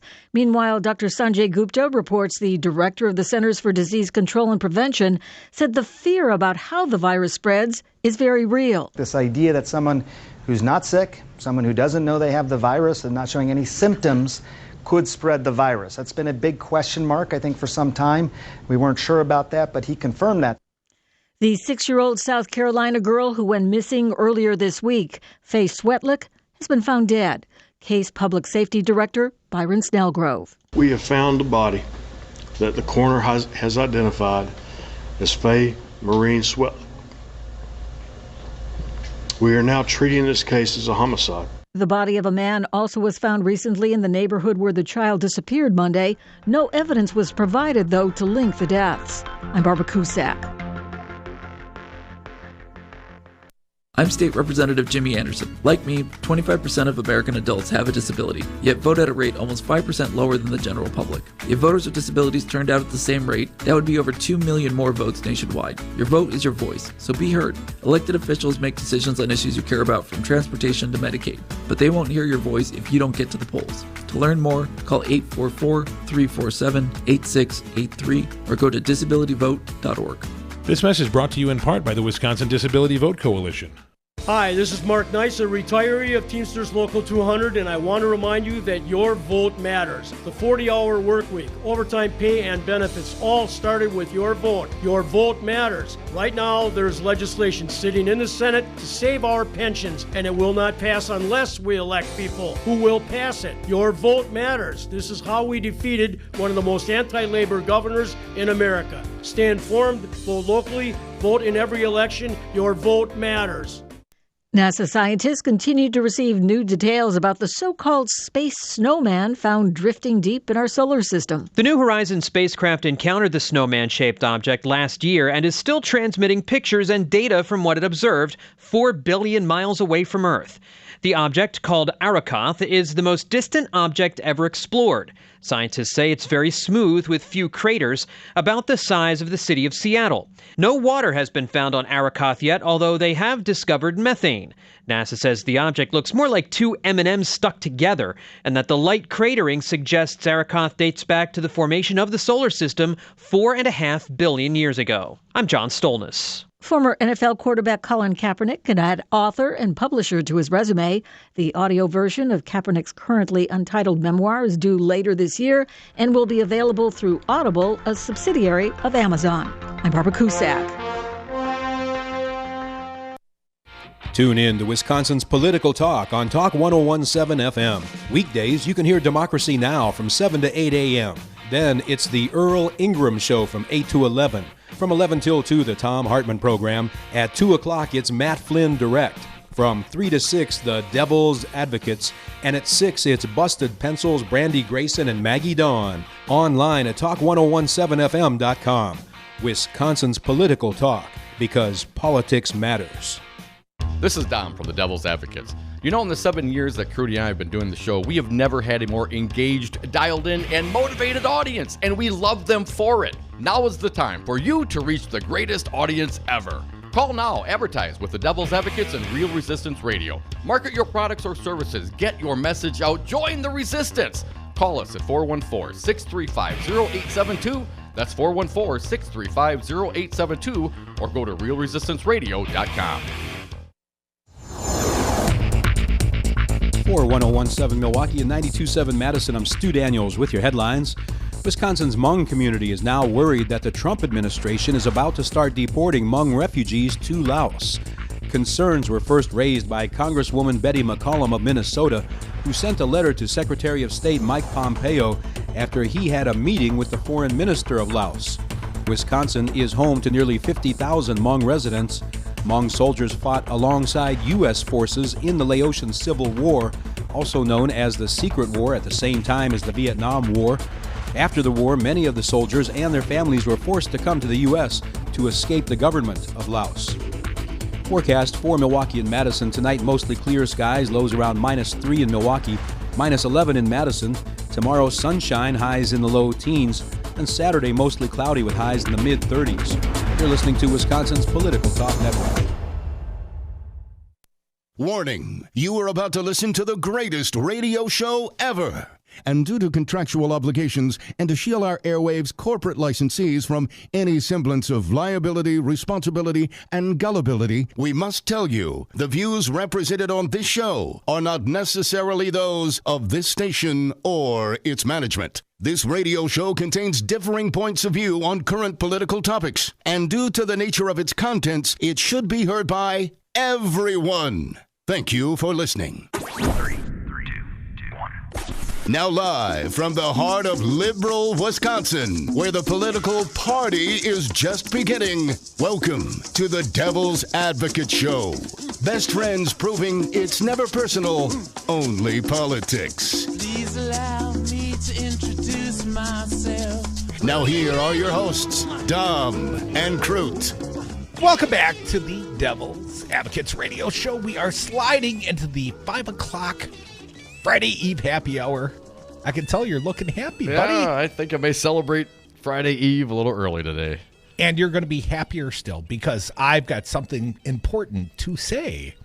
First and foremost, I hope our audience likes their radio host very opinionated. Yeah, they better. Otherwise, this may not be the right radio show for you. Governor Tony Evers, as mentioned, has chosen to withhold his coveted endorsement. He will not endorse during the primaries. I am going to take a differing tack, Dom. I'd like to announce right now on the air for the thousands, perhaps the millions worldwide listening, Dom. Billions, perhaps.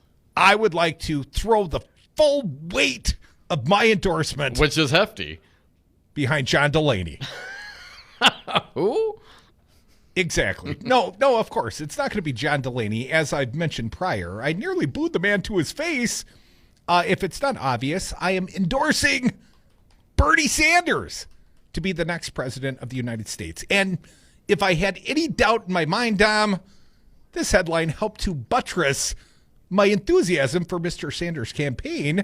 At thehill.com, Vermont Senator Bernie Sanders has opened up a double-digit lead over his next closest rivals in a new national survey. Not a single state survey, but a national survey. The latest Morning Consult poll finds Bernie Sanders at 29% support, followed by Vice President Joe Biden. I strongly suspect that'd be Tony's guy at 19%, and former New York City Mayor Michael Bloomberg at 18%. Sanders gained 3 points in the poll after winning New Hampshire. Biden lost 3 points after a disastrous fifth-place showing. The latest poll confirms Sanders' status as the front-runner in the race. Don't tell Chuck Todd.